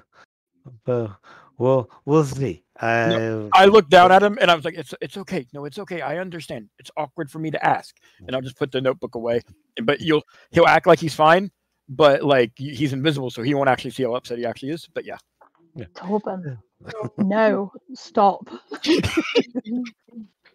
I will. It's ask literal him bucket in- list, you guys. He does look In- around. Is like I really couldn't fit very well in this space. I would kind of break everything. No, it's okay. So, yes. in Draconic, I'll ask him what's behind the bookcase over there.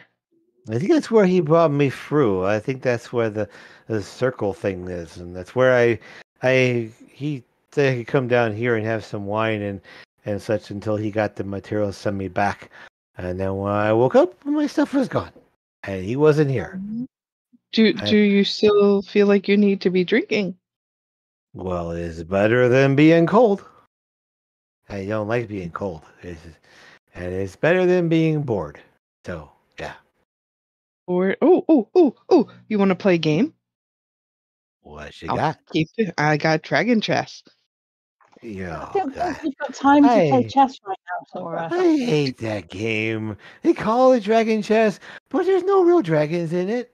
No, there's not. If No. dragons I think there will be though. Possibly try to find this brass rod so you can go home, don't you? Yeah, I mean, that would be very, very good. I would like that very, very much. Know anybody who and can, and locate he an kind of like item reaches that back we're for looking another for? bottle, and you see the kind of the nail grow long again. Just the blackened like nail. Just, boonk. Go. Yeah, that's good. look, That's we a are good one. talking to a Okay. dragon. I'll drink the. Wait, Do you have Sora. another bottle? And I show up my own bottle, which is empty at this point.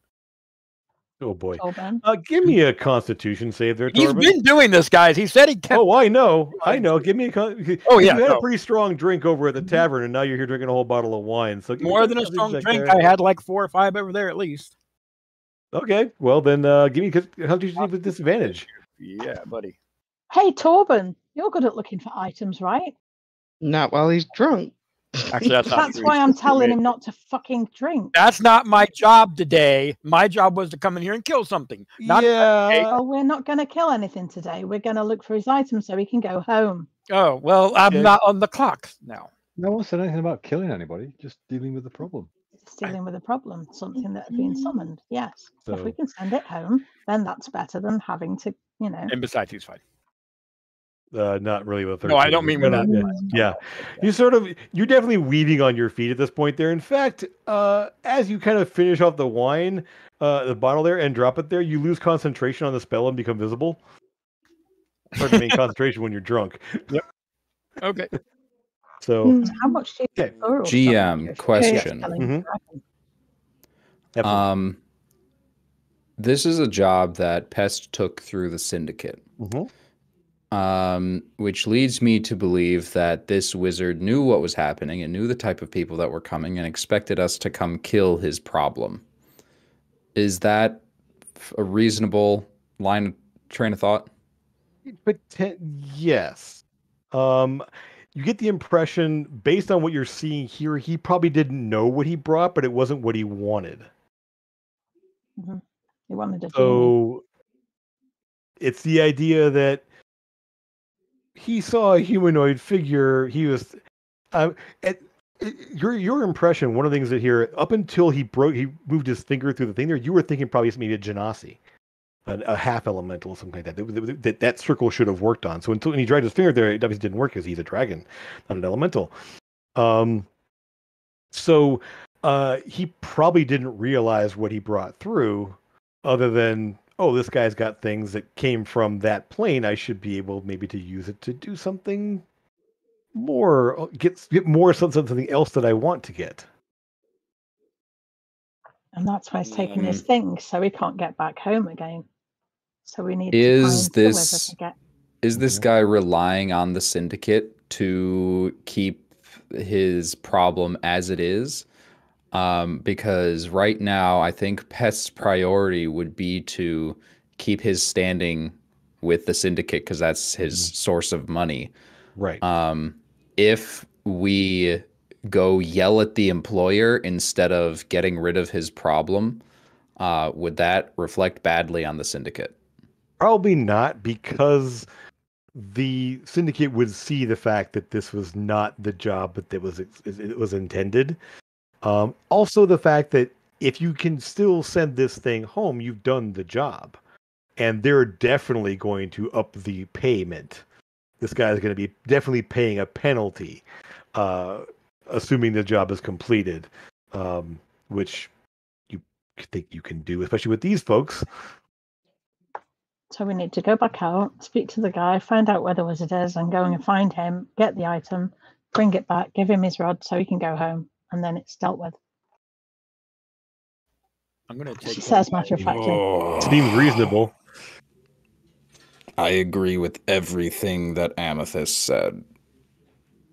It's not what I want to do. It's not what I came here for. But it's... Do you know how long it's been since somebody said that? Maybe we can search the rest of the basement first. Can we keep this guy?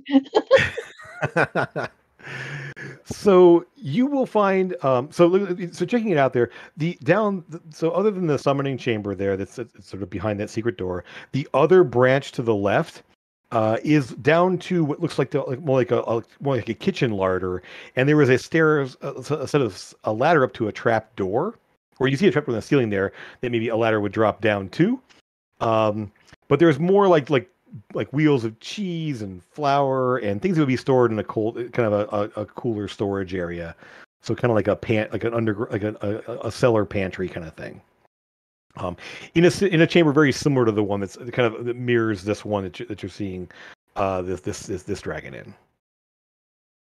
Other than that, you don't find any other hidden rooms. You don't find any other places that you might very easy to search. There's not a lot of space to hide things other than this. So yeah, it's mostly wine and food, and then a summoning chamber is what you're seeing down here. All right, let's go find the guy and give him the what's what. Okay.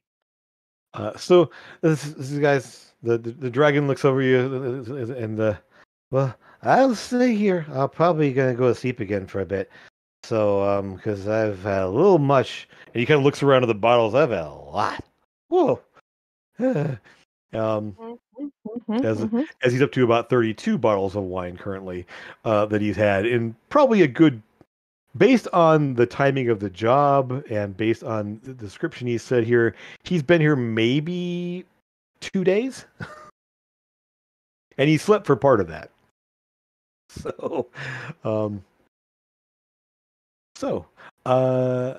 We'll go. Is there anything else you want to do down here? Ask him about, or anything else you want to do before we move on to our next stage? Mm-mm. Yeah, I'm just gonna start investigating. I'm gonna take a small potion of healing. Okay. One of my regular ones that would serve me up as well, which is what I'm taking. And plus, it'll get rid of that. It'll also help with the. I did take damage. So 8 damage there. So it'll heal up there. It'll take off the edge at least. When we make fully sober you up, it'll at least take the edge off of it. It's just 10. It's just 10 hit points. Okay. Because you're doing it out of combat. Remember, it's maximum out of combat. Yep, that's right. Yep. All right. Well, in that case, we are at our good time for our break here. So let's go ahead and take about a five minute break or so to grab some drinks, use the restrooms, and things like that. So we will see you back here in a little bit.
welcome back. We are the party has just left the Bernathi state, essentially, having encountered their rather interesting individual in the basement there, and are heading off to go find the person that summoned him. So, Pest, you've got a little bit of information there because for jobs like this, you tend to do a little background check and get some known associates of people just to get a little more information because you never know what you're going to need when you go to some place for a job. And so one of the things that you tend to pick up is known associates. And one of them kind of jumps out at you as someone that, based on what this guy's doing, would be the likely person to get involved with this situation. So I hope you guys are good at bureaucracy. I am not. Well, we got a long haul ahead of us then. The guy we're looking for is a high-ranking Wizard Guild member called Embardio. He might know more. It's a Wizards Guild? Member of Yeah. A member of the Wizards Guild. Okay. Now, But he's ranked pretty highly, so we're going to have to go through some secretaries or something. Potentially. The issue you're going to run into, and so what you'll know is that going to the Wizards Guild itself may not be... The guild is more of a bureaucracy office. It's a meeting place. They don't do a lot of work there per se. The guild members all have their own places, and some of those big houses on the hills or those big towers spread around the city, like this crazy little spire thing that's right here on this map here, those tend to belong to the higher ranking members of the Wizards Guild that have places that stand out. Well, Embardio doesn't live by himself. He lives with a couple of wizards, actually, and they all kind of went in on a rather unique home. And the reason why I mentioned it's going to be a little bit difficult is somewhat of a bureaucracy, somewhat of, well, this is why. It is a floating island. So in the hills off to one side, off to the southwestern part of the city, is an actual floating island that has a number of structures on it. And only one way to really get there is by airship, and there's a dock. You guys had an airship, right? Yes, in fact we do. But while we are heading there, can we talk about the improbability / amazingness of a actual breathing dragon back on our material plane? It is the most fascinating thing that I've ever seen in all of my time of my 99 years. This is truly incredible. I am a little bit in shock. Do you guys know of their command over magic? It was truly a fascinating thing to witness. It has not been seen in over 1,000 years. He's going to continue on that. Hold on, buddy. Take a breath. Dude, as happy as I am that I'm seeing a dragon for the first time, breathe, man. Breathe. Okay. So, yes. Fascinating. Airship, floating city. Yes. Okay. Yes. Airship. So, effectively getting up to it, you realize not really an issue. You've got an airship you could possibly use to do this, to get up there, obviously. However, it's getting inside is the tricky part. Sneaking onto an island like this is usually not a good idea. There's a lot of with defenses and ways that higher ranking wizards are going to have defenses and ways to see through illusions or invisibility, things like that. So you're going to need basically someone to come up with a legitimate reason to be there. You do know you'll have found out that there are 3 members of the Wizards Guild that live on this little floating island. One of them the other one is very much an absolute nerd, although very useful, because this person is a very elderly female wizard who named Kalorna, who she summons things in order to have conversations with them and interview them. So she's had a vast catalog of interactions with extraplanar creatures that she's summoned just to talk to, and then sends them back home. And so it's sort of her claim to fame. And in fact, I would say those of you who are highly trained in Arcana, who spend time in libraries, especially, you've heard the name Kalorna before. There's entire like books of an interview with the Feywild, interviews of the Feywild, interviews with the primordials of the Airy Mountains and stuff like that, and just like so. This person somewhat famous. They're pretty esoteric, but there's a lot of good information to be found there. The other one is you've heard the name Beloy. He's never there. The guy is a conjurer in whereas she's a conjurer who likes to summon things, he's a conjurer who loves teleportation. And he is never home. He is traipsing about wherever he can. I mean, breakfast in Scarlos and lunch in Anol Karoon, and then back here for dinner time. Is kind of his sort of sort of operations. So, Embardio, though, you're fairly certain he's here, and he has a bit of a reputation because he is a hedonist, and he's always looking for substances that the syndicate can get for him. Well, the syndicate doesn't really do a drug trade; they are smugglers. So, getting things for him is something that the syndicate is definitely had dealings with in the past. So, what would you like to do? I think that we should go with honesty being the best policy and just say exactly what's happened. That we need to find the guy with the things to take the thing back so the person can go back to where he came from before there's any issues with a dragon rampaging around the streets of Travia. I think maybe we not mention dragon per se. Okay. Some archmages might freak out at that. We'll just say he summoned something intelligent that should be sent back. Yes. Okay. A dragon on the material plane represents a great shift in power, and it would be gaining its trust / allowing it to use its magic on our plane could potentially cause problems. Yes. So maybe not introducing the dragon to a group of archmages would be a good thing. Yes. He said. Okay. And well, so any other ideas or things you want to put into motion? Torben's just flabbergasted by everything he's seen right now. It's a lot of visual simulation for a group. Mm-hmm.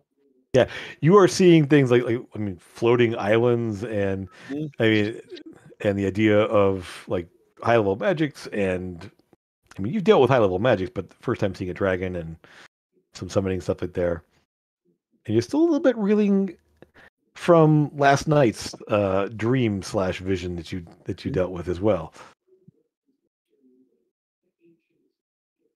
So, That was I'm still recovering from actually being a succubus, having been in the body of our friend in the Queen. I was certainly uncomfortable looking at you in that light. Yeah, you booped me on the boob. I did not. You did. It's because they took up 80% of your body. That was not my fault. Okay. Anyway, so let's go. One. So you Can want we to contact them before we get there, or do we have to just go there and try and contact them? I mean, you could try to find a way. typically, in order to kind of get a hold of a guild member like this without having some sort of direct connection of some kind, would to go through the guild office and maybe see if there's anyone that could send a message and check in with them if you wanted to do that. Maybe, you know, you It said the would female one that let we've them heard know of. you're on your way, or Kalorna. Yep. I think probably we should try to contact her. She might be a good person to go through. Okay. All right. So, Maybe. you want to check in, do that first, or you want to just try to talk your way onto the island? Which way do you want to go? I'm hearing be honest and talk your way on, or try to use connection with the other person instead. I think we should be honest and try and persuade our way on there. I don't think that looking for the person is really going to do us any good, because I have a feeling the reason that the teleportation circle broke was because of that guy. Because he's a teleportation guy. That. One thing I will clarify, though, because you did hear this here, the teleportation circle was not the guild's circle; it was the academy's circle. Yeah. Because the Ivory Lyceum and the Academy have direct connections there, and they were the ones using that one back and forth. So the Academy's one there. So the Academy does not have any direct ties to the Wizards Guild. So, not saying they aren't involved in some way. I'm just saying that's just to clarify that line of thinking. Is you would have known that. I think Sora, Amethyst, and Pest Control are on the side of honesty so far. So what does everybody else think? We can try that way. Yes, the thing to think about trying to get in there, not honestly, is the fact of the sheer amount of magic and wards and things of the such that a archmage could have protecting their home. So, yes, let's do honesty first. Yes, approach the front gate, demand entrance. Yes. Honesty first. Okay. Before we go with the violence. To move things along here, we'll go ahead, and Captain Anthos of the Sable Drake is willing to go ahead. You want to go up? You want to go up there? Oh, well, that seems to be a very interesting destination. He sort of like looks up at the structure up on the and actually, luckily for you, you are on the southwestern section of the city. It's not that far away from the Drake there, so it shouldn't be hard to get to. So, I don't know, Pest. Do you think you've been on many airships before? They do come and go from here quite a bit. None. Zero. Okay. Nada. Okay, then. So you approach this, and it looks like a normal ocean-going vessel, kind of thing like that. It has two sails, but you will see there's also two rows or two sets of side sails that drop down when it's in the air. You've seen this style of ship before, kind of like taking off and landing from the docks and everything else. But other than the fact that it can float up into the sky, it looks like a normal like ocean or water-going vessel. You come on board there. They show you the crew. The captain and a lot of the crew seem to be Scarloan, which is the nation to the far north there, on kind of the opposite end of the continent. But these guys don't seem to bat an eyelash about you coming on board for the most part, and within a few moments of getting on board and the captain getting his destination, the ship lifts off from the water, just rising up and taking off in a direction toward this floating island.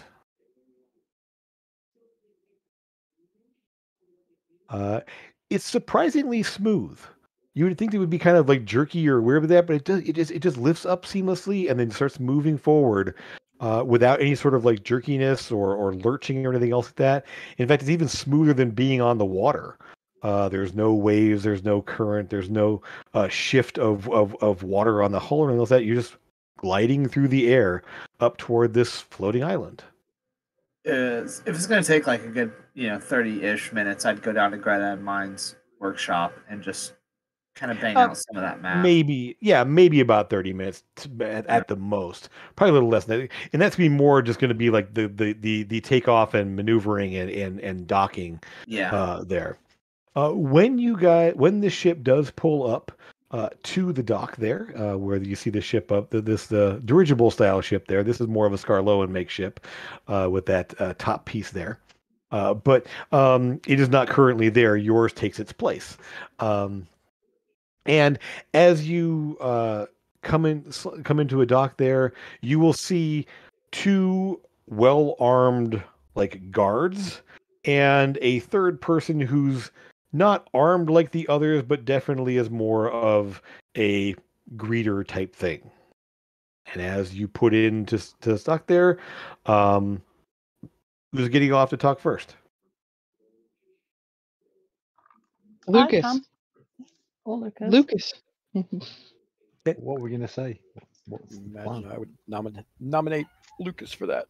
We're looking for the wizard that lives in the Benathi estate because he summoned something, disappeared with its brass rod, so it can't get back to its own plane. And we're just looking for him to try and retrieve it before it becomes an issue with the summoned creature. Okay, so Lucas, add accent and repeat, or do you want to say something else? I will. Yeah, I would say we are looking for Ronaldo Benassi. We believe he's with Embardio at the present time. The wizard Embardio.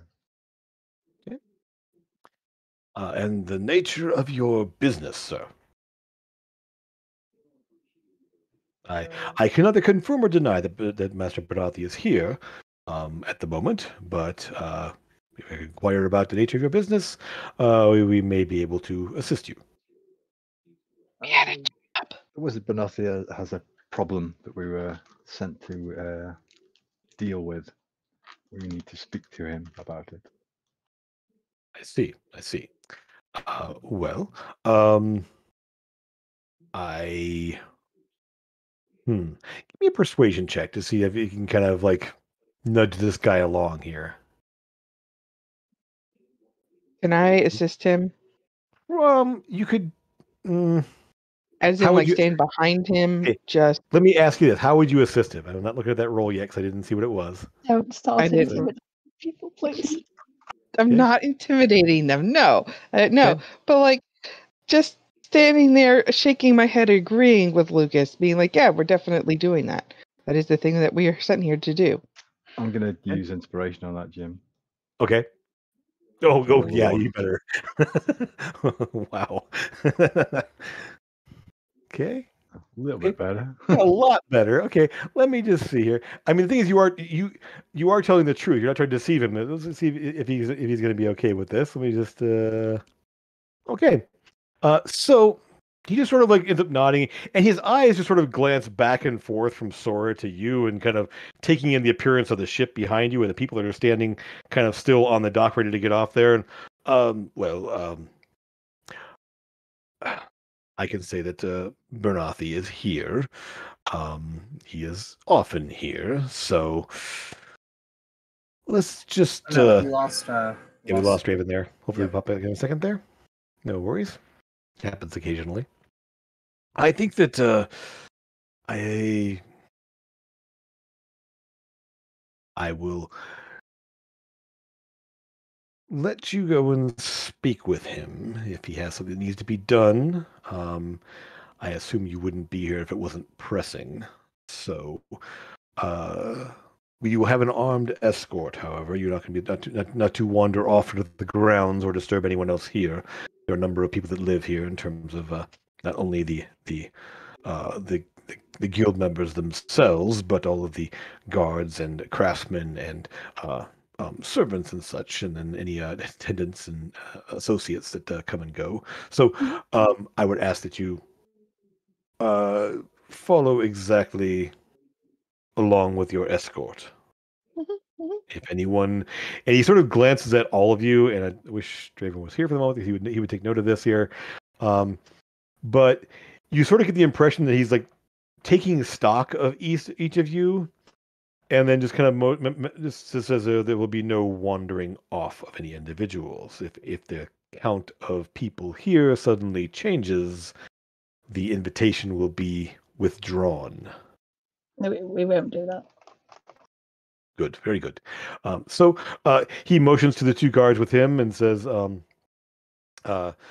these two will escort you to where.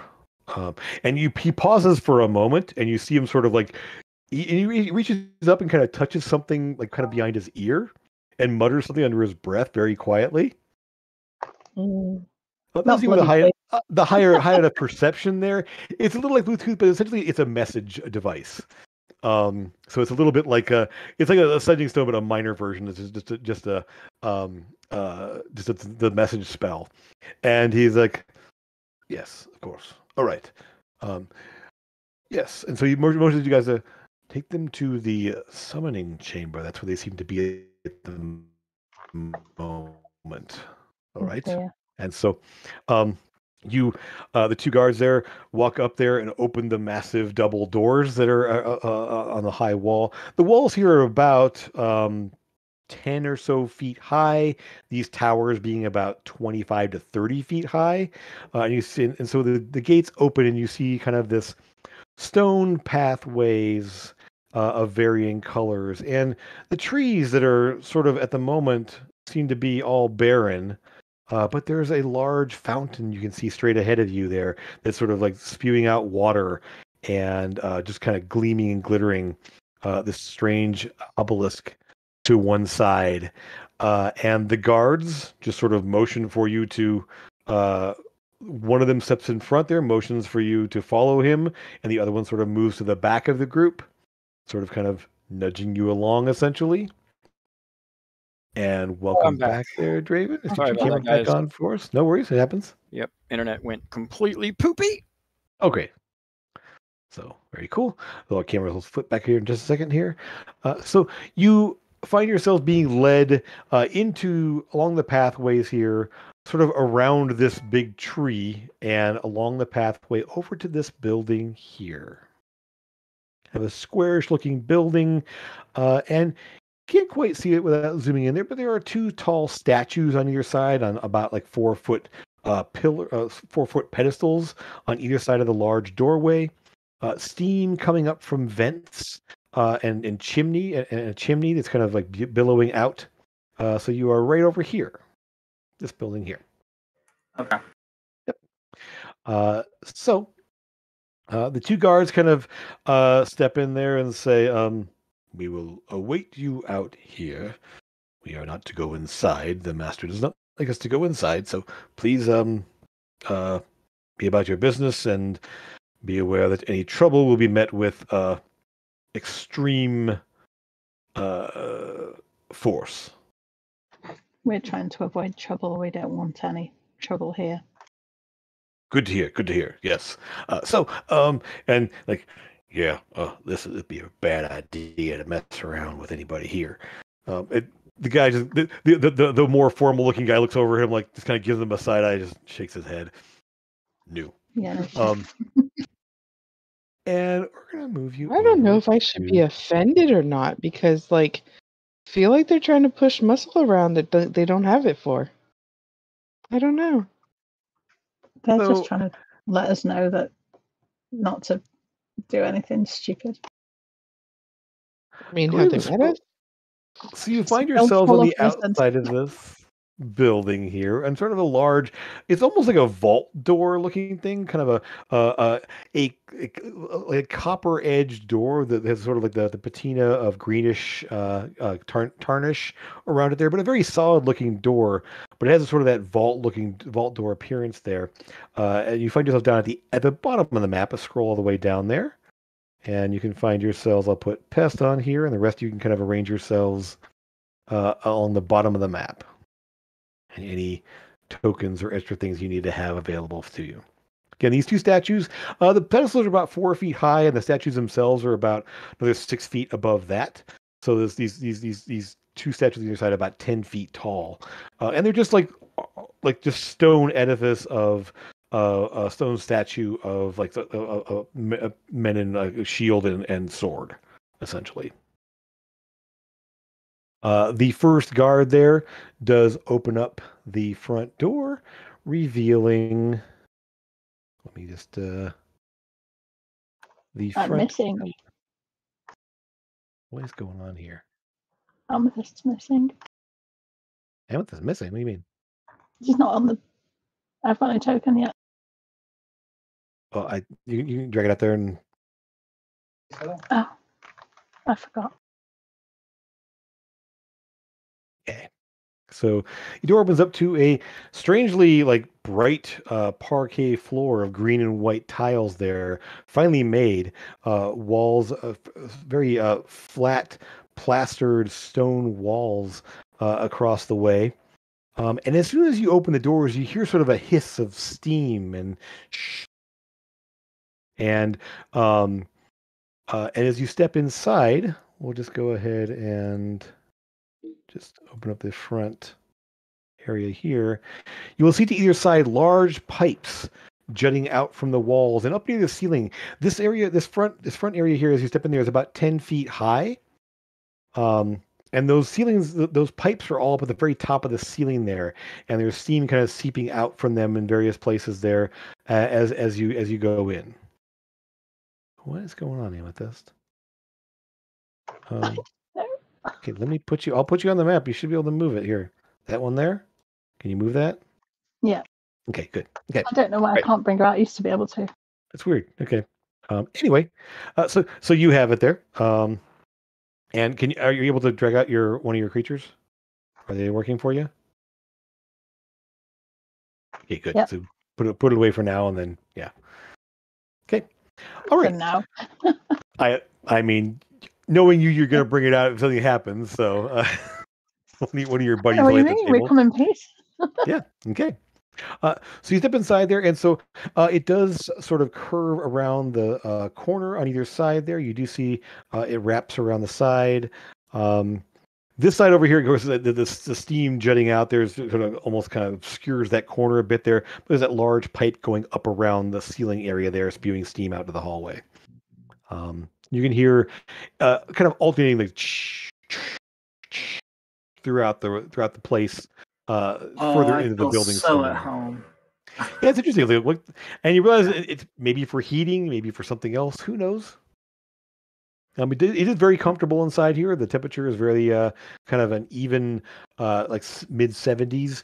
As you step inside here, it's a little cooler outside. So as you step inside, it is noticeably warmer, but not uncomfortably so. So which way do you like to go? You have around to the right, around to the left. I'm gonna go to the left. Yeah, so Okay. Yeah. And Yeah, we're so all going to the avoid left. the bumps. Yeah, I assume you guys are going to go together here. So as you step around the corner here, you'll see a long corridor. And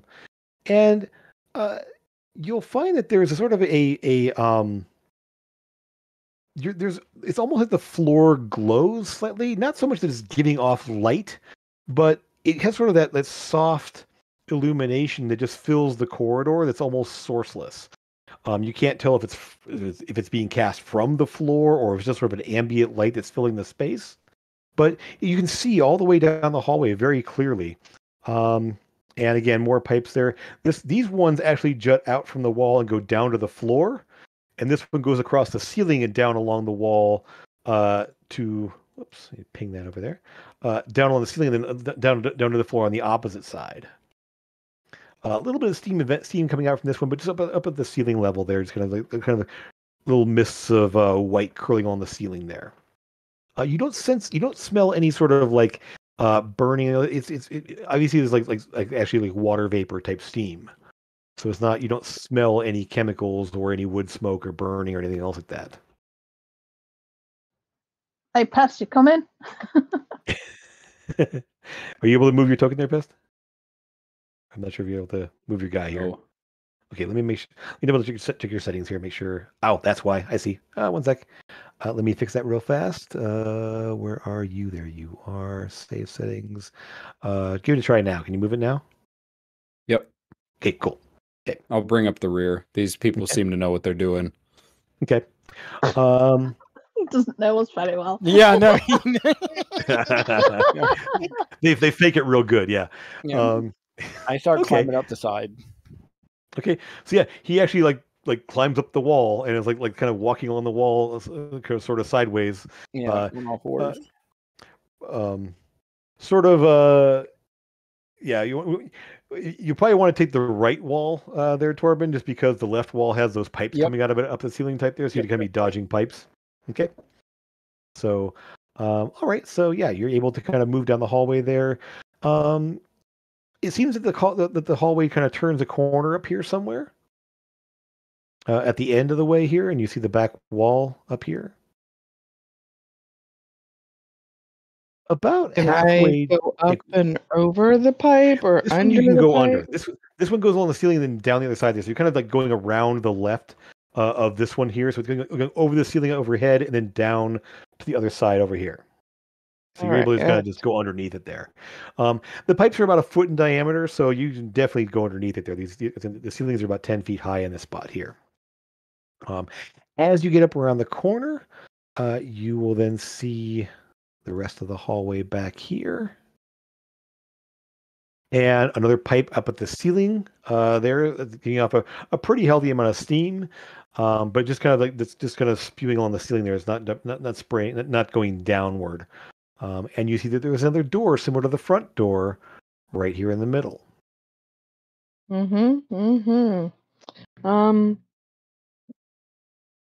Very similar to Did the somebody door see there. a door? Okay. Yes, there was a door there. I would love to check it. And then I'll flip down on my feet. And can I do can I check for traps? Investigation, go for it. Yeah. That would with be bad if advantage. it'd been I think it allowed to automatically come in rolls to it, see And him there's and they traps. shut the door. I mean, he's asking, so we'll see. You never know. Mhm. You said to be on the clock, right? You feel like there could be a trap, but it was not currently active. And you start to realize, kind of looking around, that there's little vents in the door on either side, little holes. And as you check through it there, you're fairly certain that they're not active currently, but it's more than likely that superheated steam would shoot out of those holes in the direction of who's ever at that doorway. Yep. And I get fully back on the ground while being on the door. And then do we go in? You go to check it, and it does appear to be locked, however. Okay. Should we go in? We should No. not. Shall we knock? Yes. No. I've Just never knock. known any of you all. Lucas? Yeah. And go down there and have a look. Sure, yeah. And so you'll see a long hallway over here, more steam, more straightforward here. Go ahead and give me perception checks here as you guys are kind of like waiting there, debating whether to just go in or lock or whatever. See who notices what. Natural 20. Yeah. Ooh, well done. There you go. Dirty 20. Oh no, mine's an 18. Natural 20. Wow, I Excellent. rolled higher. Wow. Okay. Nice. So you will all hear very faintly. Actually, yeah, I would say Torben, not quite. You're still kind of looking at the door there, and you're kind of focused on the door there. Those of you, Sora, you kind of hear, and you're watching Torben work there, and kind of glancing back and forth at the little holes in the door that Torben kind of took note of.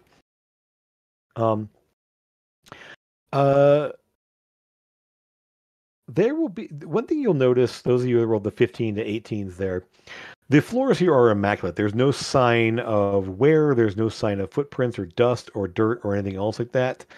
And one thing you will catch at some point, there will be a little from the corner over here will kind of pop out from a little hatch in the wall, like a little odd looking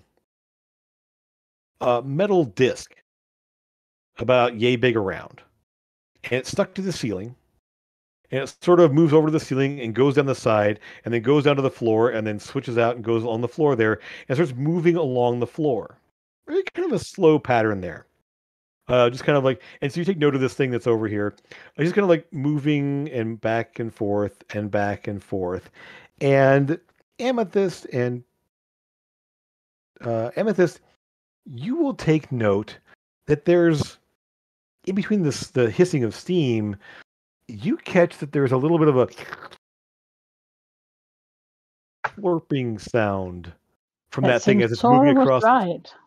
It This kind of is moves indeed a moving Roomba. on the floor. It's like a Roomba, but I mean, you've seen it.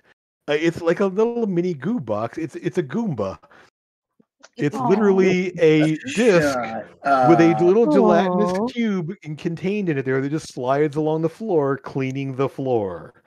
Poor baby. Bada, We bada, should bada. save He's That's him. what it loving it. does. He's enjoying it. Bada, And bada, so bada. it just cleans the floor. And at some point, you'll see it go up the wall and clean the wall, and then go up with the ceiling, clean the ceiling, and then back down the other side there as you kind of watch it there.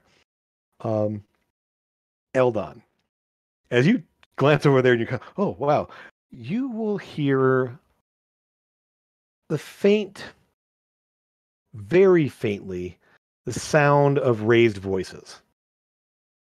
You can't make them out, but you can definitely hear some shouts, some of alarm, maybe anger, something. It's hard to make it out from where you are, but it definitely is coming from beyond the doorway that you see here. It's just the fact that you've rolled a natural 20, that you can basically hear those faint voices beyond the door. But there's definitely the sound of like either arguing, shouting, yelling of some kind. Yes. There are people behind this door that are arguing. Yes. Yeah, yeah. So then maybe we should just knock and go in. Yes.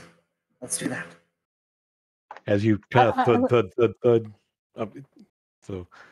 So you're standing right there. You were kind of standing there with you there, kind of by Torben, as he was working there. You just reach out and thud. Yep. Nothing comes. Nobody comes to answer the door. With my warhammer this time. Just Yep. I don't want to break the door. Just I want to hit it harder. That's all. Thud. Nothing. Can we ask Comes our forward. escort if he can open the door? They stay outside. Oh, we stayed outside. Okay. Yeah, they said you can go in and speak with the master. I'm gonna if I have to make an extra stealth check here, I am, but I'm just gonna go up to it and knock. And as I'm knocking, I'm just gonna lock it and then like open it slightly as I'm knocking. Go for it. Give me a check. Yep. Did you notice how Draven was completely invisible when he was talking about doing a stealth check? Yeah, I know. I was like, he appeared from the background. From the shadows, yeah. Which check, sorry? Thieves tools check. Thieves tools check. You can roll. I believe you can roll sleight of hand. I think you have the same skill in both. That's fine. Yeah, you're able to get. You kind of knock there, and just well, no one's kind of glancing on you, kind of. And I guess we insert the lock picks there, and it's a good lock, not the best one you've seen, but it's one of those ones. It's like, oh yeah, I can just pop it open there, and the door is unlocked. Guys, look, I think it was already open. Just like wait, and I push it like all the way open. Okay, so you Thanks, will see. Torben. Appreciate it, buddy. You're the best. Hallway. Different tile floors, kind of a bluish gray tile floor in here. Different space there. Some steps down, and the ceilings in this section are now 15 feet tall as you drop down 5 feet. And so you're seeing this sort of thing here. There are braziers in the corner, kind of glowing embers, and there's no smoke coming from them, but you can see that there's some sort of glowing things there. And then actual suspended wall sconces there, giving off a fairly well lit area. You have core on either side there. At this point, you can all hear some voices. It's again, you can't make out the words specifically yet, but you can definitely hear there being raised voices of arguing. Hello? Anybody here? Just Hold not on. if you I go to the hallway to the right. Okay. Okay. Hold on. You see down this way, another hallway that goes down, and we'll see what that is in just a moment here. Sora, you see at the light along the center there, these figures here and here are very similar statues to the ones that are outside. The armored figure holding a shield and sword.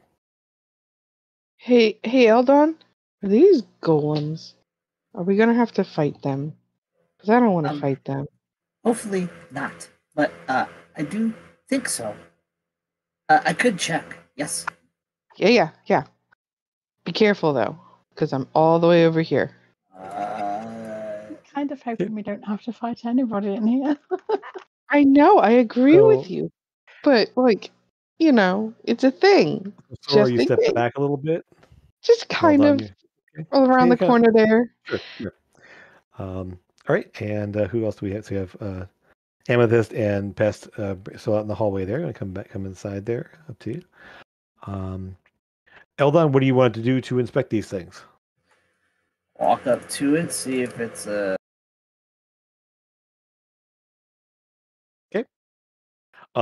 As you approach the one here, Never mind. it's sort of like and turns to you. Yes, I am here to see your master. Eldon, It's that's a statue. It sort of stares at. It's kind of just looking down at you. It's about 6.5, 7 feet tall, roughly, broadly built. There, looking down at you, and just sort of like steps forward all of a sudden, like it's waiting for something or looking for something or expecting something, and it immediately is. I guess I'm gonna need you all to roll initiative here. so, Pest, you can just go ahead. You click on your token. Let me pull the timer first. Sorry, guys, I just got it up there. So Pest, you can go ahead and click on your token, and then click up. It should be there. Where is it? Oh, you get the. Let's see initiative buttons up here. Yep. Okay. Yeah, I don't have a token on the map yet. There we go. Click on your token, and you should see some initiative buttons over the top left-hand side. By there, you can just click on initiative, and it'll put you in the turn order. Something's wrong with my initiative. I rolled high. I know. What are those? Still You tied. definitely got higher dex than I do. I'm not sure what I'm seeing here. Okay. All right. That's for everybody there. I will say, Sora, based on what you're looking right there, the other one does not move. Okay. Eldon, they didn't do anything. Wait, where'd he go? Torben, this thing moves and starts to actually step. I'm just go ahead and rip toward Eldon. So it's actually moved toward him. The shield and sword is kind of held here like this. They're not actually like moving around. It's sort of like as it. Yep. I step in front of Eldon. Just get away from it. See if it goes back. Just get away from it. Yeah, I'll step back. Torben, you're first there. Are you gonna step ahead? Or what are you doing? What are you doing first here? I'm gonna get right here, and as Eldon stepping back a little bit, I'm gonna put my hand out in front, basically to get its attention on me without wanting that thing to get attacked. I do have a higher armor class. Okay. Well, Eldon, you step. So you step there, and are you ready in action or anything else, or what are your intent there?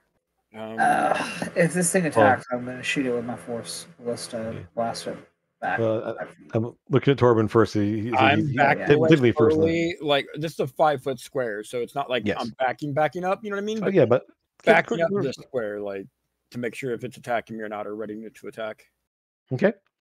All right. So are you staying right there though? Where it's at? Because you're right up on top of it. So literally on top, because like if it's not moving, if it's not trying to actively attack me, because once it attacks, I'm gonna start attacking back. But yeah. Okay. So all right. And then Eldon, you want to move away and ready to attack? Yep. Okay. Yeah, just if it starts getting all jumpy, I'm gonna shoot it.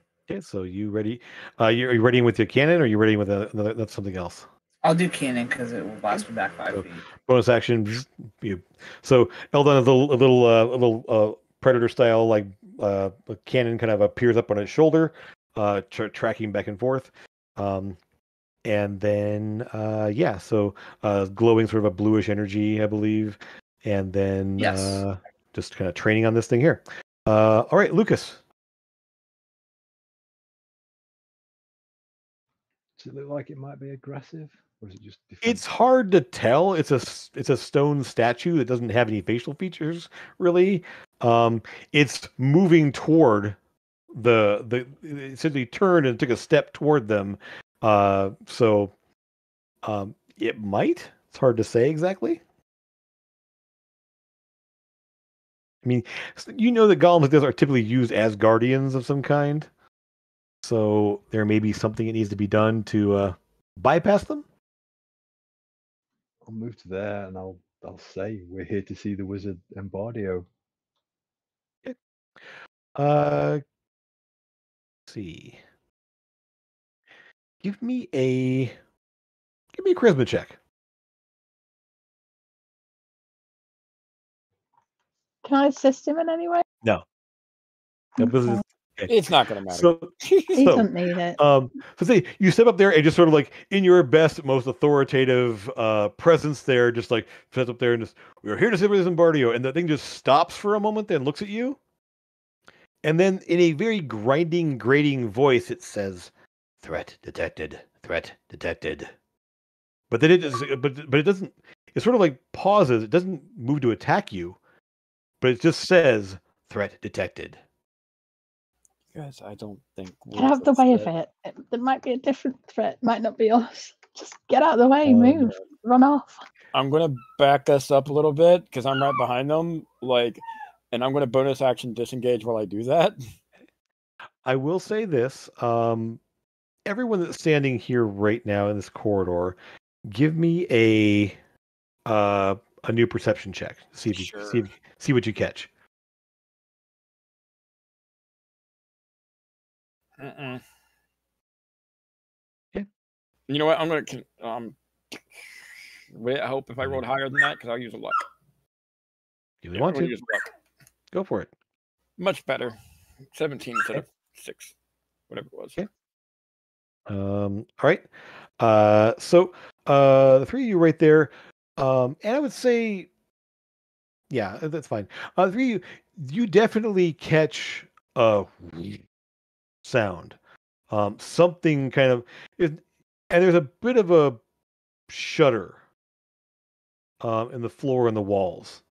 You guys back here, you very, very faintly catch a little bit of it. You definitely hear that sort of that rush of sound and a slight shudder. And then there's some definite raised voices.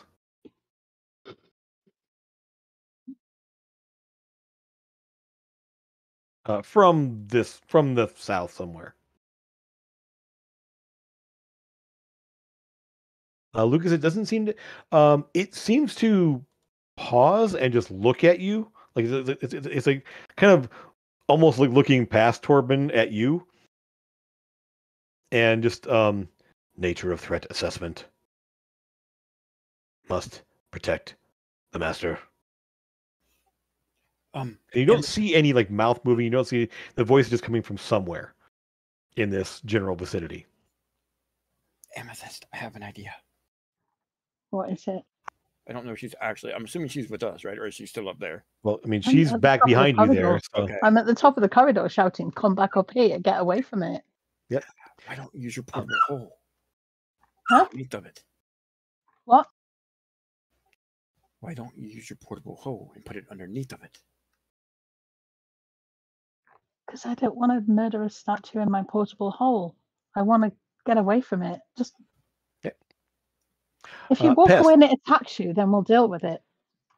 Well, that's what I'm saying. Is I was backing us up. So So you guys are talking back and forth there, Pest. You kind of see them exchanging words over there. You hear that sort of mechanical sounding voice from around the corner over there, and you see Sora standing over here, just sort of like looking around, saying, "This one's not moving," or whatever. What was he said there? So you are muted, sir. That would matter for Pest. What what would Sora say about what's around the other corner? It's the same thing, only it isn't moving and it doesn't look like it's activated. In that case, he will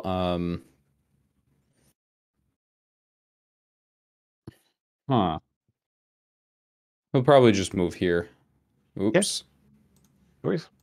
Oh yeah, you're All on right, the there. measuring tool. Perfect. Okay. Yep. So you kind of slide into space over there. You can see kind of the situation. There was a stone golem essentially towering over Torben and all these three here because none of them are very tall. I think Lucas is a tall. Actually, Torben, they're all average human size except for of course Eldon being 3 feet tall. About 5'6" or so. And with this is don't attack. It's at the moment just kind of like paused. And obviously it looking at Lucas. And I will mark it as my prey, and I will say, we can't just stand back. We have to get around it. Okay. We can go the other way around the corridor. There's another one over there. Okay, Amethyst, what would you like to do? I want to go home. I'm just standing here trying to get them Okay, so to you get want me away to from it. Okay, I'll get away from it. Fine. It's not actually attacked anybody Well, yet, has and it? You can just I'm- walk At past the moment, it. no. Torben, it's not your I'm gonna turn. go- Oh, sorry. That's right. So Amethyst, there's like get away from it. And then Sora, you kind of see everyone moving on the other direction. Do you want to head over that way, or you want to do something else? I kind of want to come this way. I am still in dragon form. Okay. I know it's splitting the party, but I want to see what it does if I go toward it in dragon form Why? because I'm curious. Okay. So as you step up to it there, Head. it does turn and says, same thing, threat detected. Determining nature of threat. And it's sort of like looking at you. And what do you say? No threat. We don't mean any harm. Need to talk to the wizard. Give me a charisma check. Charisma? Mhm. Okay. Come on, roll 20. Thank you.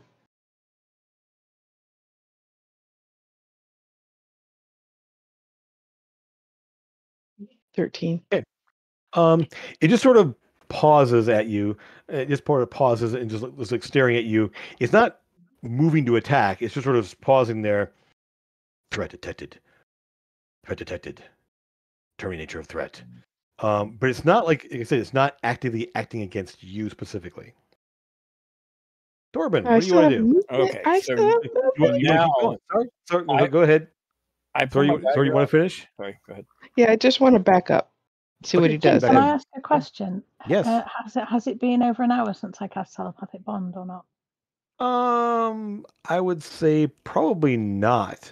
Okay. Because you were Still got only that time with you cast it there. You were probably only with the dragon for 15, 20 minutes. It only took you about 20 minutes to get here, so you have about 20 minutes left in the spell. Okay, cool. Assuming you've been keeping it maintained the whole time.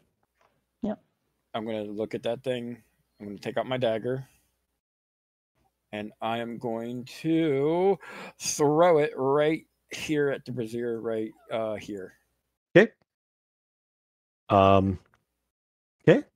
It just we'll just you don't throw it hard enough to sink it into the walls, but you kind of Right. think it kind of hits the ground right there next to the brazier. Yep. So it is there. Yep. Okay. Anything else you want to do? Let me ask you this: how obvious are you being on this throw? Is it just like, or are you doing something, trying to That be was it. sneaky about it? No, I'd be as sneaky as possible. Give me a sleight of hand check. Sure. Love those. Oh, 31. all right, yeah. So I would say Lucas and Eldon, you hear the clink of metal and see there, and just kind of see Torben's hand kind of settling back at his side. That's about it. Eldon, you're up. Let's try and walk past it. Okay. Effectively, it sort of tracks your movement, and it does not get in your way specifically. And it's essentially at this point, as it's looking at you, because it's not really taking any full actions yet. It's sort of like turning and almost like looking from Torben. You're not there yet. It's an action to do that. Remember, so it's an action to throw it, and then yeah. I'm an excellent. So it sort of turns and looks at you, and then turns to look down this way, and then back to you, and then back over this way. It's almost like a swivel kind of thing of like determine nature of threat, like it's in sort of like weird like investigation mode, uncertain of what's going on. And you can say golems like this are essentially programmed to do certain things, and when the conditions aren't quite met, they can be. It's one of the problems with them is they think sort of like glitch out a bit. And from there, you definitely hear the sounds of now fighting. There is and the clanging, and then from somewhere around the side over here, you can see a little more of the space over this way. It was kind of that's the wrong button. I want to reveal, not hide. Thank you. So kind of on the side over here, you can kind of see now that there's the quarter around the side over there. You do see a dagger on the ground right here, next to the brazier. Okay. Don't pick it up for God's sake. I know. Pick it up and throw it back to Corbin, yeah. Yeah, you dropped Corbin, this. your dagger. Oh, here it is. This is my full movement to get here. Okay. All right. You do it as your move. Do you want to do anything else? Do anything else as an action, or? No, I'm just gonna move right past it. All right. Cool. So it's sort of at this point, it's sort of swiveling there, kind of like uncertain of what direction to face at this point. So it's literally kind of like in this like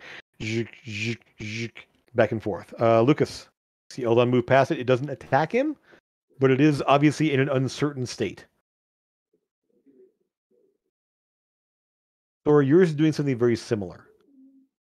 It's like looking back at you, looking back down the hallway over here, looking back at you, looking back at the hallway down here. I'll show him my empty hands and say we're not a threat, and just walk Okay. past it. Okay. It does not attack you. You're able to walk past it. So down here you'll see that this is another corridor with a darn it, reveal, not hide. Damn, come on. Okay. And another doorway right here. Okay. There's Go up to the door. obviously sounds of okay. You can definitely hear the sounds of the clang of something metal. You can hear the rush of spells being cast. Something is going on. What the heck? Yeah. Right. So that's your move and your dash. Yeah. This thing will essentially at this point will step away from you, Torben, and move down here, sort of still looking at Eldon, looking around here. It does actually move to right about here, and so it's actually looking over at Lucas as well, just sort of like trying to determine. It's almost like it's spinning around in circles at this point, just like trying to figure out where to go. What's the threat? This one, Sora, as you stepped away from it there, it will actually start to move this way as well. But it does sort of like look back at you, look back this way, but it's moving a lot slower, just sort of like like it's just trying to like ascertain what's going on here. It only moves about 10 feet. Pest. They seem to be moving down the hallway. This thing doesn't attack them currently. But you definitely start to hear there is definitely sounds of combat happening somewhere further into this building. And that's as far as I can move, sprinting. Cool. So you're rushing sprinting up there. right past the golem. Okay. Give me let's see, what would be best test it fit kind of, it's kind of like almost like partially blocking the passageway. You want to kind of skitter past it, or maybe you know what? You're small enough there. You sort of like it does sort of turn to spin toward you, but as you are not making an aggressive maneuver, you're just moving. It does not swipe out at you or anything else. Cool. Yeah. Amethyst. I'm gonna use my little tabaxi speed to get myself here. Okay. Telling Sora to get her ass down here as well. There's clearly fighting going on in that room. Yes. So I think we need to open the doors and let the statue see what the actual threat is. Sure. Mm-hmm. All right. So Amethyst, you hear that from in your head, and what do you want to do? Same thing. Sora. Sorry. Sora is actually going to run past him, the golem, because she can get to here, but as she's running past him is going to say the master's in trouble and see if he hurries up about it. Okay. It does sort of watch you go by and just it's sort of like It was my action and dash to get here. Cool. All right. Dorman, you want to blink to? Yep. Okay. So you appear right there with a dagger. I do move back. Book. And I will come back to this thing. I'm like, this thing is okay. And then I will scurry past, as it's not really paying much attention to me, hoping it's not attacking me either, right to about here. Yep, you still have your move. Okay. A very similar door setup to the one that was at the top. It is basically there. There's definitely you can hear the rushing sound of what sounds like muffled explosions, clangs of metal, and someone cries out. Okay. So I guess we're not knocking on this door, right? I mean, we can try. Oh, thank you. And then I'm gonna just as quick as I can pop open the lock. As an action, so be next turn. Yeah. You have a bonus action left. You know what? I can use Go ahead and use a bonus action. Yeah, it's fine. Go for it. I was gonna say if I can use the mage hand for I don't know if that counts. Yeah. Okay. So yeah, then I'll do that. And then open the door. Roll that lockpick with advantage. Roll that beautiful beam footage. Exactly. There you go. 31. Okay. And it's like the door may as well not have been locked. As you pop it open there. And as you open the door, I assume you open the door? Yeah. Okay. You push it open there, you will see a chamber in front of you, and the scene before you is a glowing circle, very complicated looking circle there. Stairs down. This ceiling is now 20. As it drops down 5 feet more, it is now 20 feet from floor to ceiling. Beyond the circle, you will see a person slumped against the wall back here in the very back by these strange like pillars or strange glowing pillars in the corner. This person is slumped against the back wall. This person here is has also collapsed. And here is a feminine-looking figure made of flame and, well, kind of silk-draped, red skin, horns, flame for hair, glowing eyes as it turns to you. Everyone here needs to die. Can we just maybe leave instead? And let me put that person on the initiative. Boop. Okay.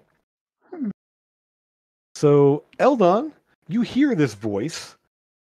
You see the door that Torben has basically pushed open the door. I can get right into his space. Okay. And I can see that. Yes. Large figure, about 8.5, 9 feet tall. Somewhat. You see that there is. It does resolve into feet with a long tail stretching up behind it, kind of almost a tail made of fire wrapping around. As this feminine-looking figure is looking up now at the door, where you guys, the three of you, are currently standing.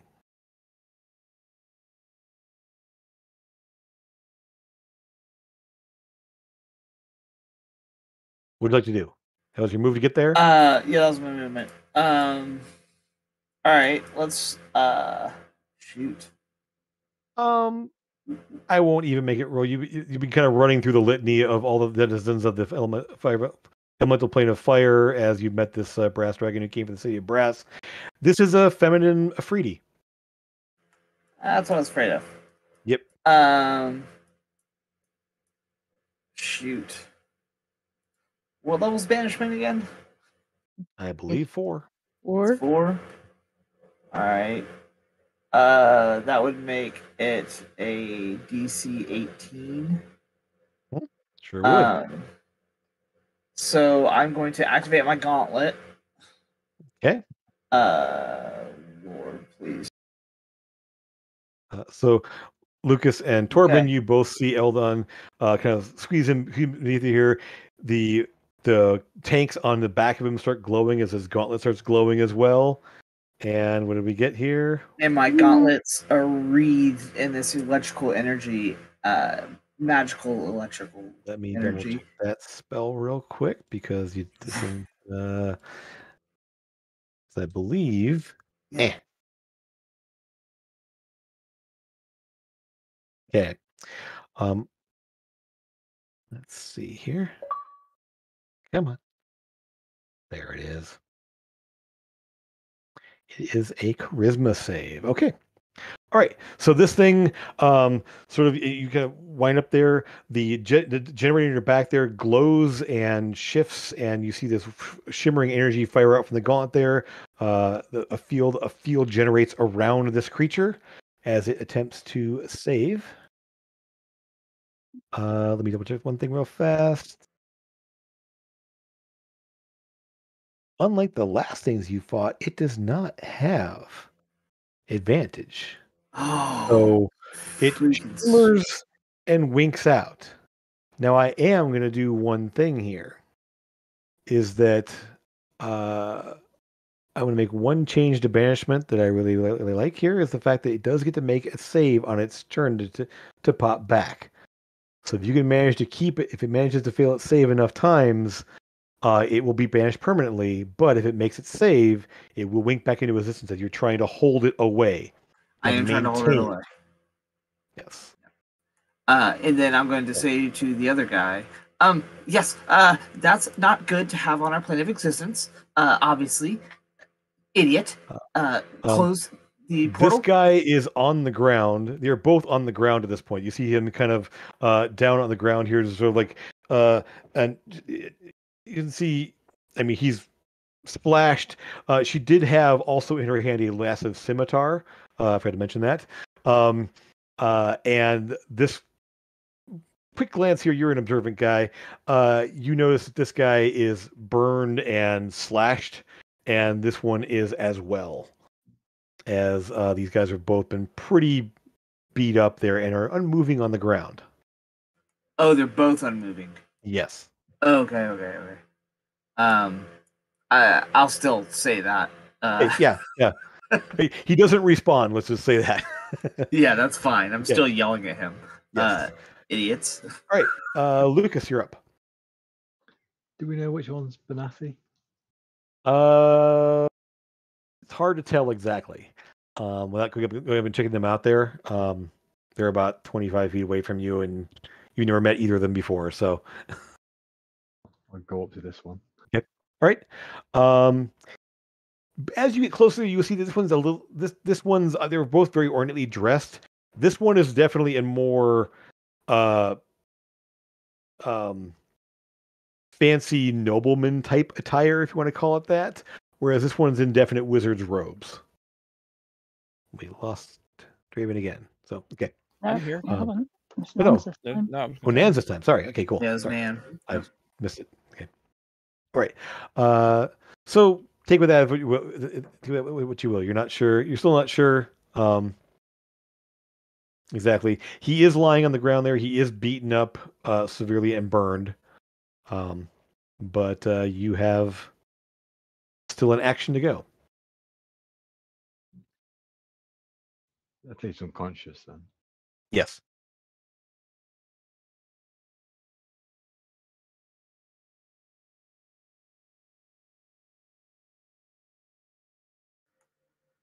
All right. Yeah, I'll cast healing word on him.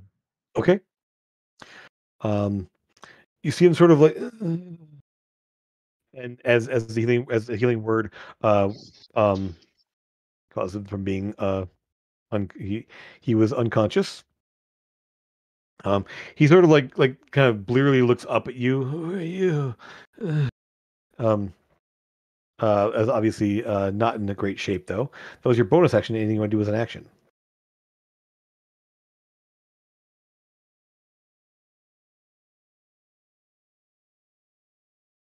I'm just gonna have a look around because we're looking for the brass Okay. rod.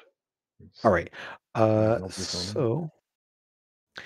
So you will see from where you're at right now, there is a small uh,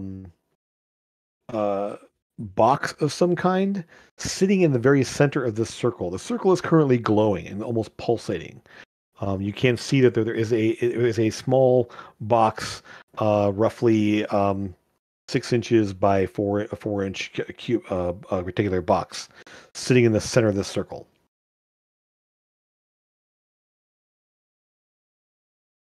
What do I know about summoning circles? Is it safe to enter it? It's hard to say. Usually, if something's already been summoned, the circle can kind of power it, keeping there. It can be. It is glowing red, and there is sort of a waiver of heat in the room, so that could be a bad idea to Is step it into it. open gateway? It's not an open gateway, but there is sort of a shimmer, that sort of that heat shimmer in the air above it. It's not an open gateway per se, but it is somehow maintaining the presence of something temporarily. Is it just drawn on the wherever it is, stone or whatever? You can see that there is a permanently etched circle and some more things drawn on top of it, and it's almost like a layering effect of multiple lines of magical energy above something drawn on the floor.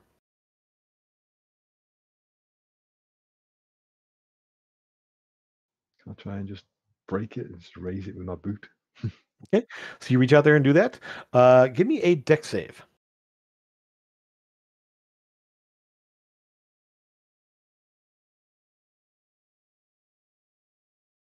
Okay. As you push your foot to go through the circle there, you feel this intense wave of heat as it just sears through your shoe. Would you pull back in time to prevent any serious damage there? You take 11 points of fire damage. As it does, you feel though that intense shudder of heat through your lower leg. It is active, and it is attuned to the plane of fire. So not a good idea. Not a good idea. And don't get thrown through it either. I'll tell everyone that. Okay. All right. So the golems at this point are just sort of milling about down here. You will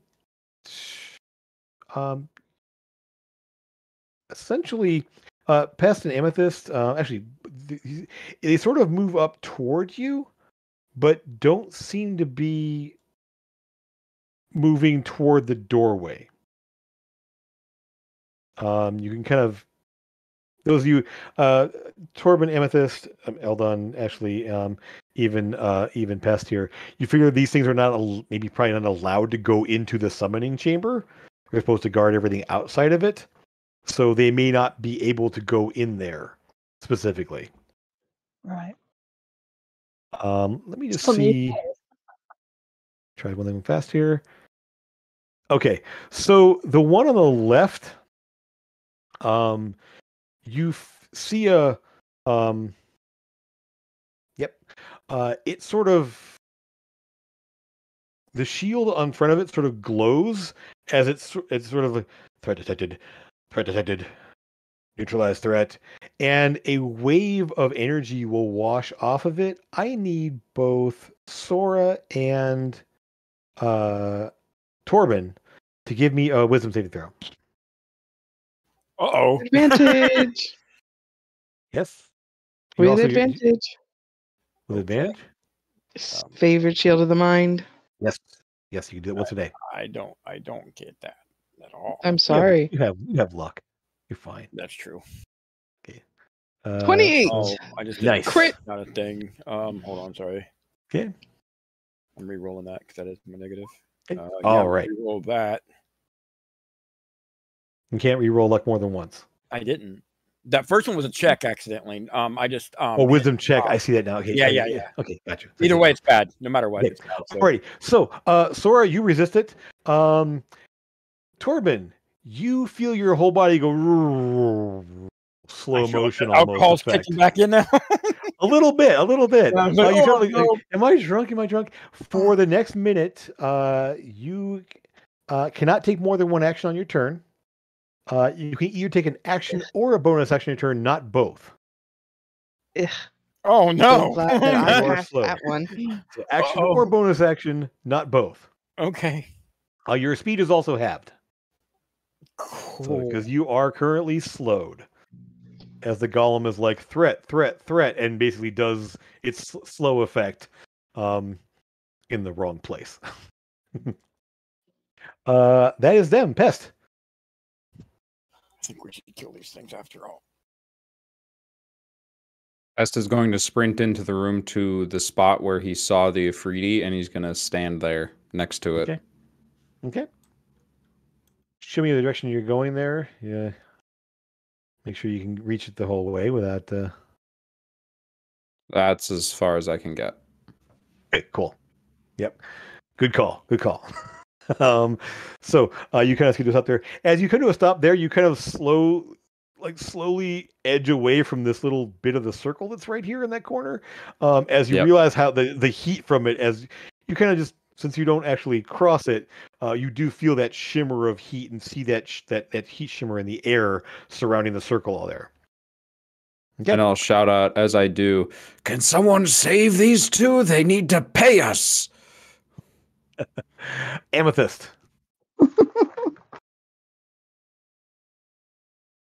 I just nearly choked to death on a bit of chocolate. Sorry. God. I mean, I'll go in, I guess. Okay. She's not attacked anybody yet, has she? Not that you've seen, she's not there currently. She is winked out of existence. Oh. Yeah, she is. Right. She is now currently banished. So I can just go ahead and do that for a moment, as there is a shimmer there of a spell effect happening. Let me just go ahead and do that. It was kind of there. There's the glowing circle in the middle, and a sort of kind of a bluish gold glittering shimmer in the air, where you assume she was standing. Yeah. That guy's probably dead, but I'm wondering if I should go and check him.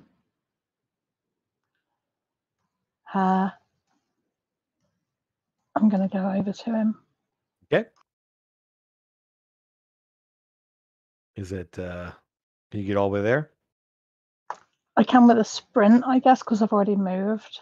Okay. Obviously, I wouldn't go Yeah. Sure. that way. Okay. So you kind of duck around the circle there as you get up to him. All right. Give me a perception or medicine,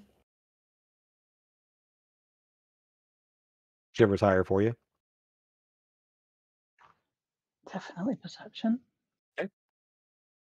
Okay. He is lying still. However, he is pretty badly burned and slashed. But he is still bleeding. So you do note that. Other than that, you can't really tell much more, whether he's alive or dead specifically, but the fact that he is still bleeding means his heart's still bleeding. His heart's still beating. Yeah. I'll ready to pull out a potion then and go to him. Okay. Sora, you're up. Okay. Everyone's Can't we rushing do in that there. as a bonus action? Can't we do that and then we Not check to the somebody roll for else. it? It's for to you as a bonus Okay, action, okay. and you roll for it. But to somebody else, you have to use an action to it. Yeah, sweet. You still roll for it as well. So, quick question. This golem is trying to attack us because he did hit me with something to do like a spell mind effect went effect. off. Yeah, a spell effect went off there. You see Torben is not sort of moving slow motion there. It did not swing and attack you physically. It just sort of like, and it stopped right there. Just But get out it's the doing corridor. something. It did something, yes. Please don't attack it. All right. I will. I'll go inside.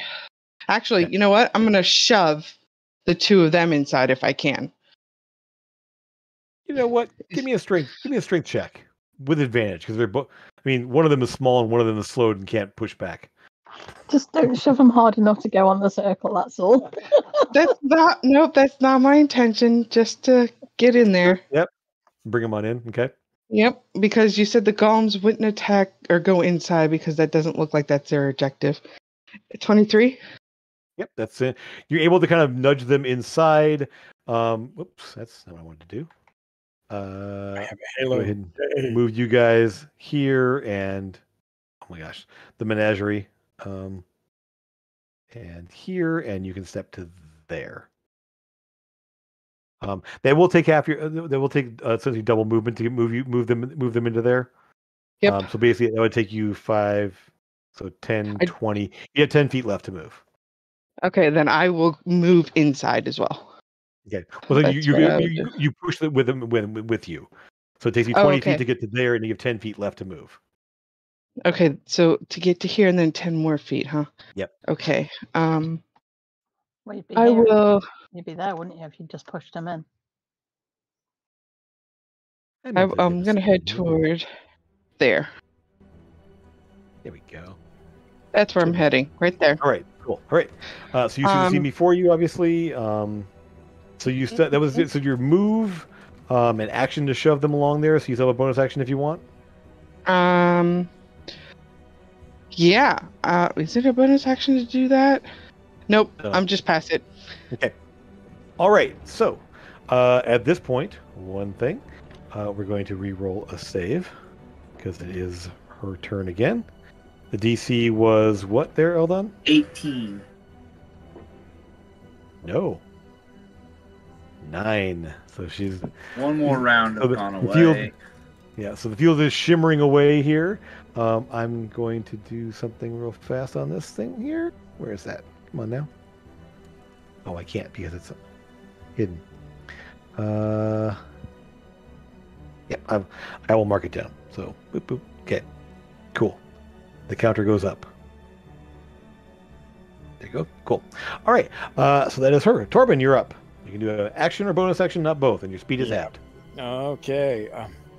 Where did the hormonal fire lady go? I currently have her banished, but it is not a done thing. She can return. I have to hold this spell. break the circle. Yes. Okay, that sounds fine. Okay. Then I'm gonna look at any, like, I guess the lightest part and just throw a couple daggers at the thing and try to break the tension. Okay. Your dagger is kind of okay. I will say this: the dagger sort of like use for your bracer. Mhm. Okay, so the daggers kind of like woof, woof. They go through this wavering field essentially, and they glow red hot and thunk into the ground. But then they, as they summon daggers do, they wink out, and the circle is still there. I'm wondering. I'm looking at something. Obviously, my onyx things are down with my investigating, and I'm wondering why there's not a circle right here. And that's what I'm focused on right now. I don't know if that's just supposed to be like that or not, but I'll point it out to the group if nothing else. Okay. That's my turn. Circle missing. Okay, Eldon, you're up. You're maintaining concentration right now. So Maintaining concentration. Yep. And I am going to blow a 3rd level Dispel Magic Okay. on the circle. Go ahead and give me a check, because it's a higher than 3rd level effect. Yes, so Arcana. Here we go. No, it's natural Okay. freaking 20. Although it's not. Yeah. It is a ability check, not a. Ability check. But you still roll a natural 20, and with your bonus, that would still be high enough there. So I'll Yep. still there. So, it'd be 26. You will see the field as sort of the top layer revealing a second layer underneath. Perfect. So and what you realize now is there's actually 3 circles in one. So the top layer, second layer, and then the etched layer down below, which is glowing but permanently affixed to the floor. This is giving me ideas for the future, but I am too stressed right now. Yes. So one layer, the top layer is gone there. The field is still shimmering, although not. And I will say that those who were standing next to it there, both Lucas, Pest, and Amethyst there, the heat diminishes. It's still there, and there's still a shimmer, but the heat diminishes. Lucas, you are up. The guys on the floor there, there's like, that was a mistake. I'll ask him if he can get rid of the circle. I didn't start it. I don't think I can. I can. He's sort of kind of all guys kind of woozy. In his state, he may not be able to actually be able to cast a spell at the moment. I'm going to cast Mage Hand. Okay. What are you shooting for? The box in the middle. Okay. So the mage hand goes in there. The box starts to shift, and you start to pull it away. Give me a Give me a charisma check. Your spellcasting ability.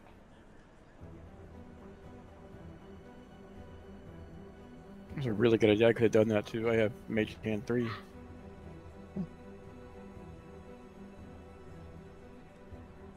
All right. Yeah, you've got a souped up Mage Hand too. Wait. So the box starts to move, and you see the little triangle that it's in.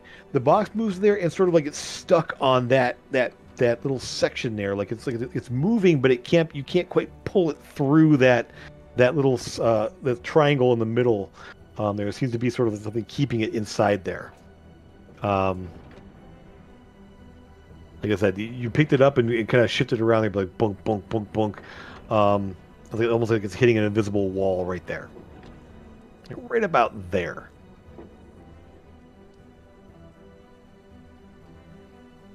Yeah, okay. Yeah. That's all I can do. All right. The golems have nothing else to do. They sort of like take positions outside the door and can't do anything. Or don't seem to do anything at the moment. Pest, you're up.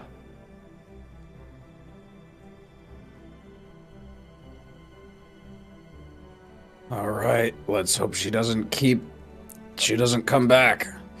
You got this, Eldon. And I'm going to move into melee with where she will return.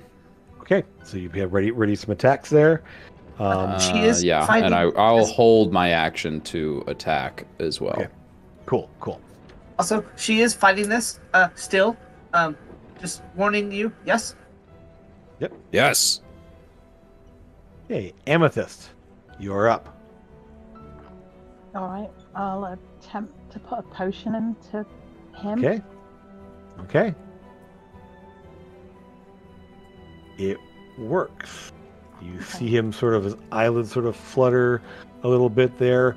And he is no longer making death saves. Nice. That's useful. He had failed 2. I will just say that. So his third one was coming up. So, yes, he's just, and you see he's just obviously had his bell rung. He is delirious there. He's sort of looking up at you. This is not intended at all. And it's just that's anything else? What do you do with your action there? Is your action to give him the potion? I'll just ask him if there's any way you can get rid of this circle, because if not, he should just get out of the room. Just a moment. I think I can. Maybe yes. Okay. Let me just do this real fast. I'm gonna go stand there as well, away from that thing. I don't like it.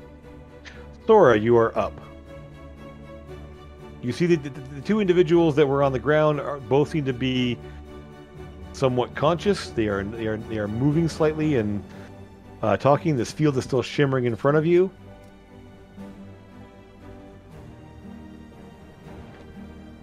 You're muted. You are muted currently. Yep.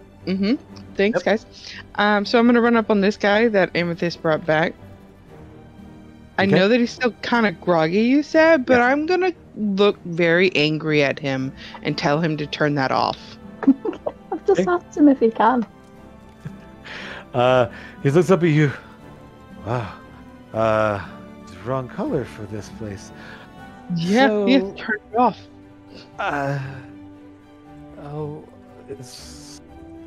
It's being maintained. I can try. Sounds like a good idea. And as my action, I'll give him some more healing. cool. So you lay hands there. What's He seems a little bit maintained? stronger, a little more alert. What? He's that? getting 10 points. What's maintaining it? Probably the thing in the center of the circle. The item, the spell is set up this way. It's she wasn't supposed to get out. I thought I had everything put in place, but obviously not. So I missed something. Obviously, it's supposed to set for the duration to hold her in place, but unfortunately, it's not going anywhere. Hey, maybe not summon things to this plane that don't belong here. You say to the high-level conjurer who that's his entire job. Yep. I will say that. Okay. Most definitely. It is Angrily. her turn once again. Let's see if she can make this save. No. So 3. So she you see the field shimmer and waver, and you tense Pest as you see her image start to appear slightly, kind of hazy there, and then winks out again as she got very close. So you kind of like ready to go, and then the field strengthens again, and she disappears. Concentrating so hard on this spell, I'm pouring in sweat right now. Okay. Absolutely. Torben, you are still slowed currently, but you see things happening here, see stuff going on. I would say this, based on, you can hear stuff that's going on there. It's actually fairly quiet in this room at this point because there's no active combat happening. When he says he missed something, you kind of like, yeah, you missed that. As he realizes the circle wasn't aligned properly, and so it didn't contain her the way it was supposed to, because you have pretty good arcane knowledge. So there is that aspect anyway. Yeah. So, what would you like to do with your action or bonus action? I am going. There's not really much I can do attack-wise, so I'm going to look over at Pest. Still don't understand that name. It's very nice to meet you. And I'm going to cast Shield on him. Okay. Shield of Faith. Okay. So you'll have a Shield of Faith on you, just in case. Which So is there we go. plus 2 to your AC. You already knew that, but yeah. Let's do anything. Yep. There you go. I appreciate it. Is she coming back? No clue, but just in case. Elmon, maintaining concentration. But I'm going to walk right here, and I would like to use Magnetic Pull. Try Okay. and rip the box Okay. out of that to me. Give me a check with advantage. Intelligence Someone's check. played Breath of the Wild. Ha! Love that game. Intelligence check. Just straight up intelligence check. I don't think any of us here Oh, with haven't played it, have we? advantage, you said? Yep, roll again. Get with advantage. Okay. So that you do manage to at first it's like clang clang, and you realize you're kind of you not quite latched onto it properly there because it is a wooden box. But you manage to, with the hinges of the box and then the metal piece that's inside, you yank it forth and pull it on out to essentially to your hand, essentially. Just Yeah. as it lands in your hand there. Plus 10 times it comes straight to my hand. The field shimmers and drops as the focus inside was partially maintaining it. The anchor there warps out.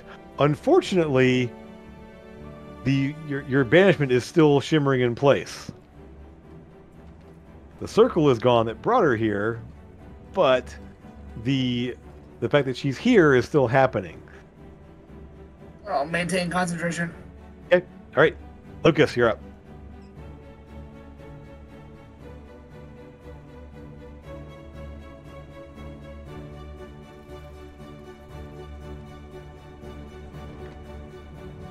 Yeah. Okay. Your camera is frozen, sir. Can you still hear me though? Yeah, you can still hear you. It's fine. Yep. Yep. Oh, okay. Yeah. Fair enough. Okay.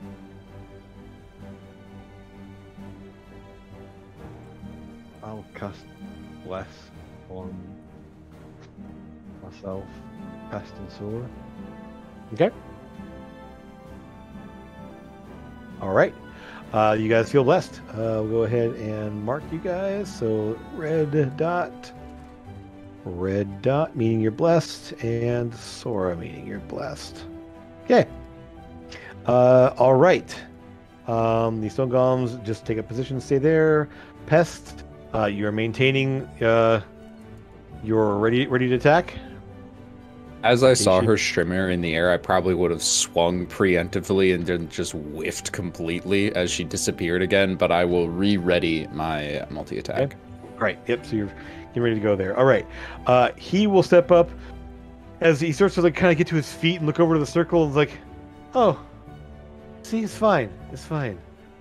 And just like look over and see the shimmering effect of the banishment. Like, oh, right, okay. Well, hopefully, if that doesn't work, I'll try to do what I can to do what I can. Who are you people? And just kind of glancing around at you all. We'll talk about that once this is done. Well, welcome to my home, I guess. And Amethyst, is your turn as Embardio is standing there next to you. And you do see he is half elven there, the ears there, pronounced on the sides there, wearing wizard robes. I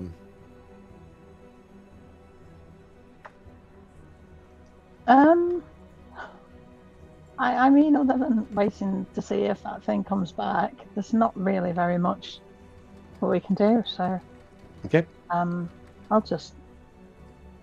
He's got the box, hasn't he? So. Yeah, the so, box is out. The field let's do has it dropped. nothing. So the heat. Those of you saying that the heat has dropped. It's now no longer there.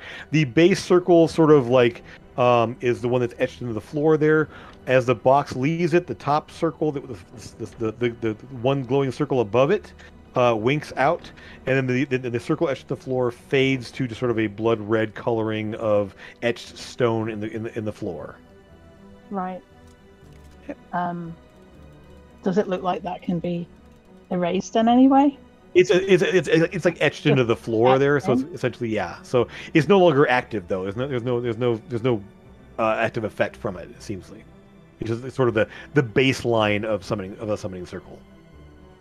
All right. I guess I'll just wait. Okay. I can't really do anything. Doris, do you want to wait as well, or anything planned? Yeah, I want to do a perception check to see if I can see where that rod is. You assume the rod is in the box that Eldon's holding. It's going to be in the box. I'm assuming that. I Well, mean, he said that he'd taken his box with his rod and everything in, so that's what we're assuming. I guess that looking around, you do not see a brass rod lying around anywhere. I will say that much. So you may not realize what that was, but you're looking around. You take a good look around there. You do not see it around anywhere. Okay, then yeah, I'll just ready an action in case anything happens. I will say that you do see a reddish, kind of back here, off kind of tucked into the back corner there, is a reddish like satchel, almost like a rucksack kind of thing. It's like up against the wall, kind of wedged in the space behind this little glowing pillar thing. Oh, look at that. So you step over there, pick up there. Yeah. It's a strange feeling leather hide. It's kind of a reddish color. It's like leather, but it's red in color there. Other than that, that's what you see.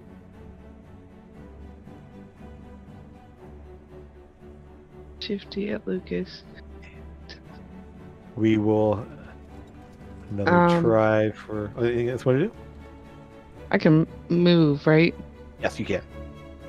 You have 25 feet left. So easy. You move there, pick up the bag. Right. Let's go move. See, 20 times.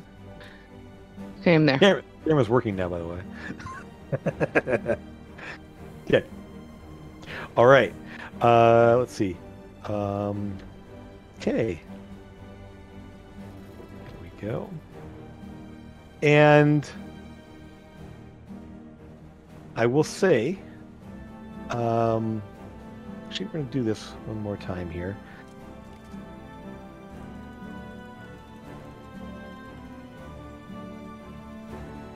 So, the field shimmers. Her image is a little stronger this time there, trying to force it through. Embardio, standing up to the side, sees what's happening there and essentially reaches out, and you see you hear him say similar arcane phrases to what Eldon might have said, slightly different language by the sound of it there, and the banishment spell effectively warps and shifts like it's super fast, and she is gone, and the spell dissipates. Not sure what he did there, Eldon, but something weird happened there. What? You are not maintaining concentration, but she is gone. Okay. Okay. Whew. That was a lot. You idiot! Complete your circle next time. He has a point, and I point over at the missing circle. And you sort of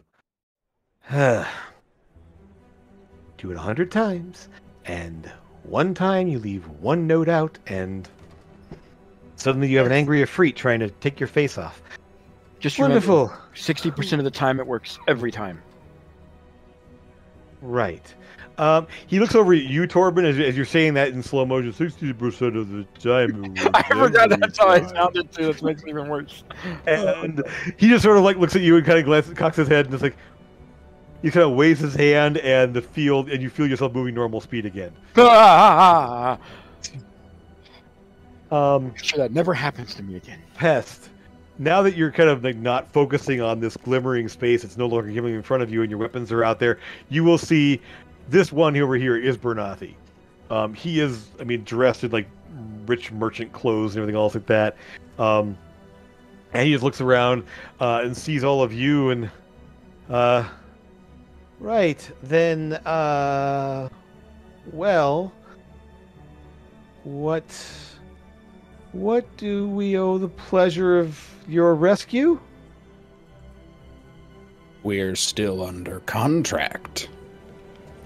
And he sort of pales for a moment. Oh, right. Yes. Is the item that belongs to the creature in this box? I'm gonna shake the box a little bit. Shake the box. I can And move just very discreetly, for God's sake. yeah, the metal is like and it rattles around. There's something metallic rattles around inside of it.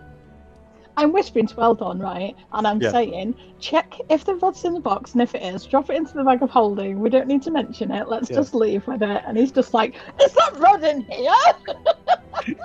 And so yeah, I mean, do you open it up? Oh yeah. Sure. Oh, You yeah. open it right there in front of like, right. Yes. This right. does not And belong to you. It is a 6-inch brass rod, about an inch in diameter, in this wooden box here.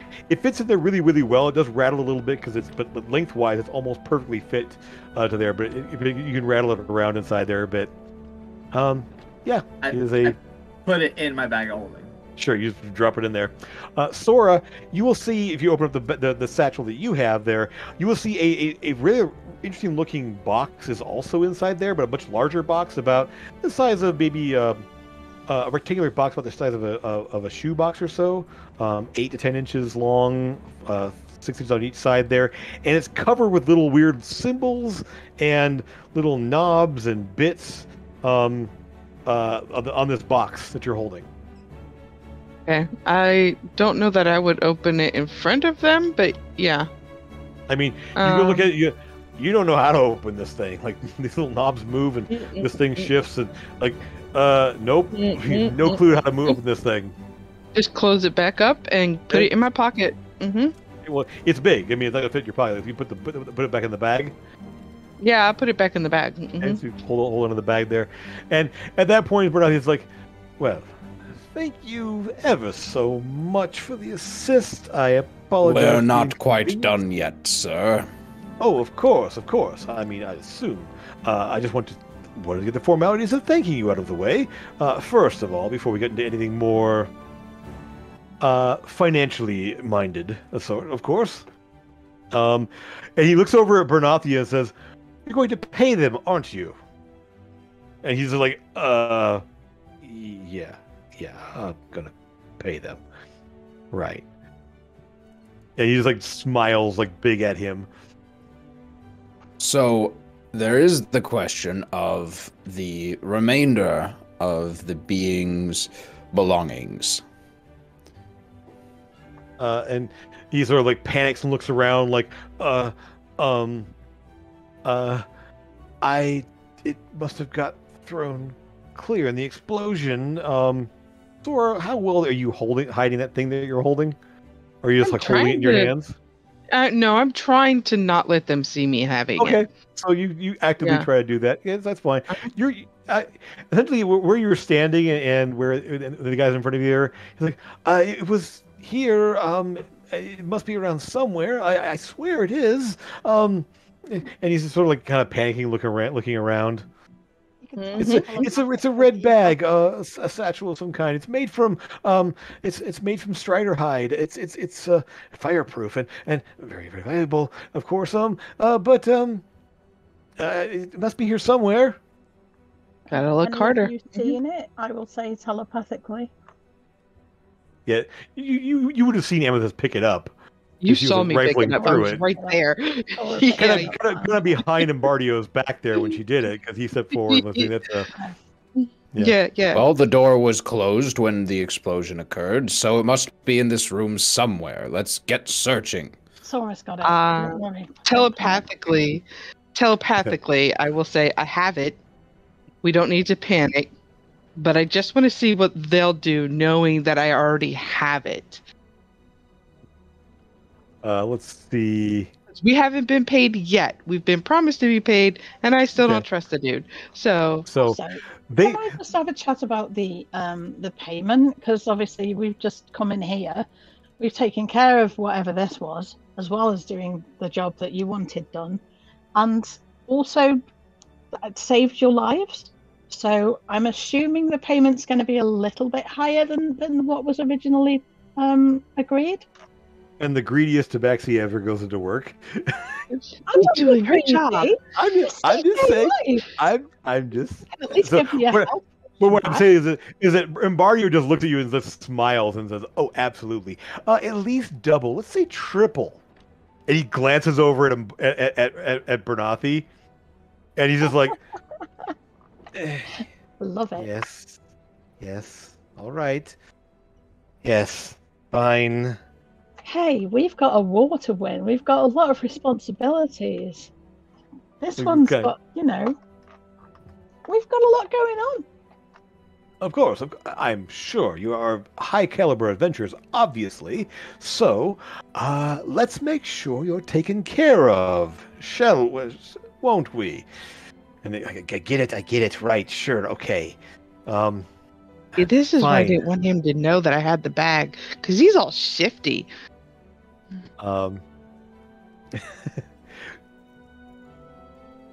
Well then, shall we return to your residence and discuss said payment? Of course, right.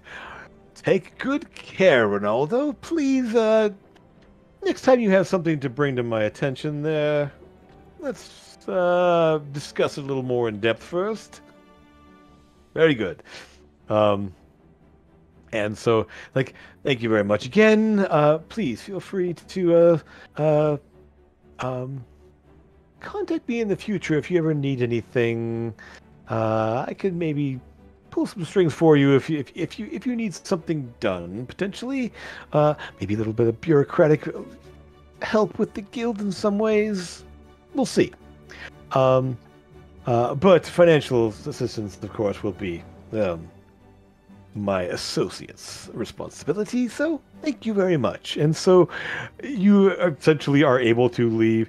At this point, when you guys come back out after having spent a little time there, these guys will be back in their positions, totally dormant, not paying, not even remotely acting alarmed, as the nature of the threat has passed.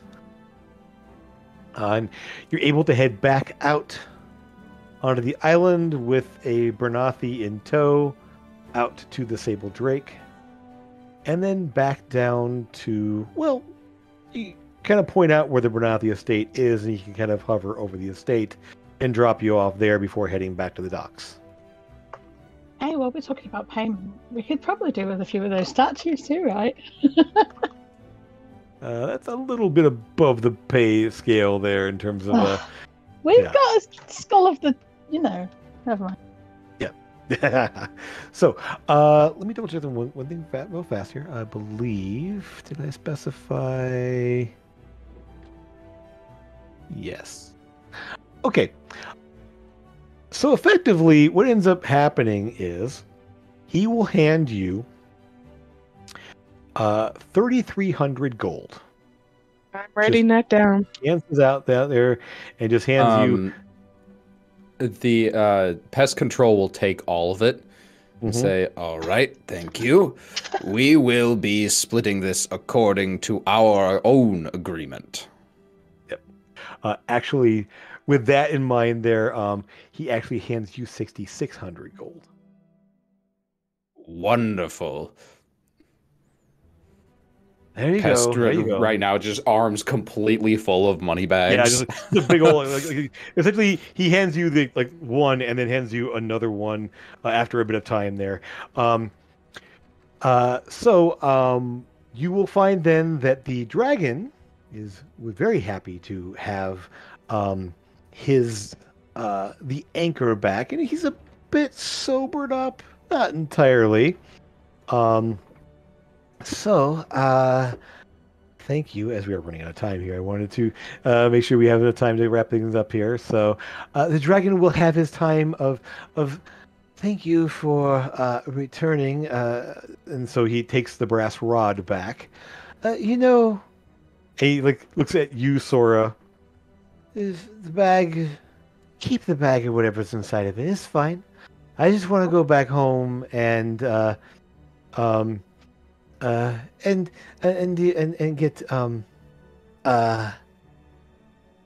get back to my friends and such. It So, was Before you go, what's your name? it's Kexarova. Bless you. We're you were so wonderful to meet, and I'm glad we got to drink together. There is one more thing I feel that I should give you, friend, and I can call you that, right? Of I course. smack him across the face really fucking hard. Now What? we're even. What? Remember, he beat the shit out of me Um, and He's knocked just me like- across the room. mean, like we're I friends. will just say this. Go ahead and I'm going to say roll me an attack roll. It's a strength roll because you're doing an unarmed attack. 100%. Yep. Let's see if let's see what happens. Luck. He will just Luck. Definitely luck. okay. Yep. So you see this happen all of a sudden. It's like, boop. It's not better. And I will just say this. You go, bam. And it's like hitting an iron statue. Just, Oh yeah, 100%. And then I start And he shaking just my hand looks like at I'm you like- going. Worth it. and he's just like, he just kind of like, glances at you and just smiles. And then I hug and him immediately after, and then Sora, I take out my book and write off number 76. I attack a dragon. And Sora, cut it the off. teeth that he exposes are very, very shiny. Okay, As he listen, takes- listen.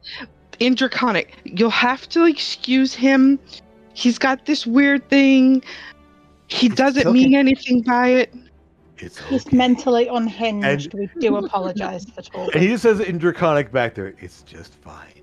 No, don't worry about it. Enjoy your time, and if you ever find yourself in the city of Brass, maybe we can have a drink or two. And he'll take the brass rod and cast Plane Shift, and Wait, that's his name, Jim, twice. What is his He name? gave his What's name. his He said name? his name. I asked for Jim. I asked Jim for his name twice, and I never got an answer. I And I said asked it. out It's loud, and he said it. It's Kexkorva. Or Kexarova. Kexarova. Thank you. It's right there. Yeah. Okay, I never heard it because we talk too much. No, he said it. We all. No one was talking when he said it. We all So heard it. we'll work out the money we'll deal here in a second here. So we will go ahead, and we are running out of time. So we're pretty out of time at this point here, but I do want to wrap up a couple things. Pest, you will have gotten your payday plus. The group, you will be getting 3,300 gold plus the contents of the satchel, which we'll go over in between sessions and kind of tell everybody about a little bit next time as you kind of check it out.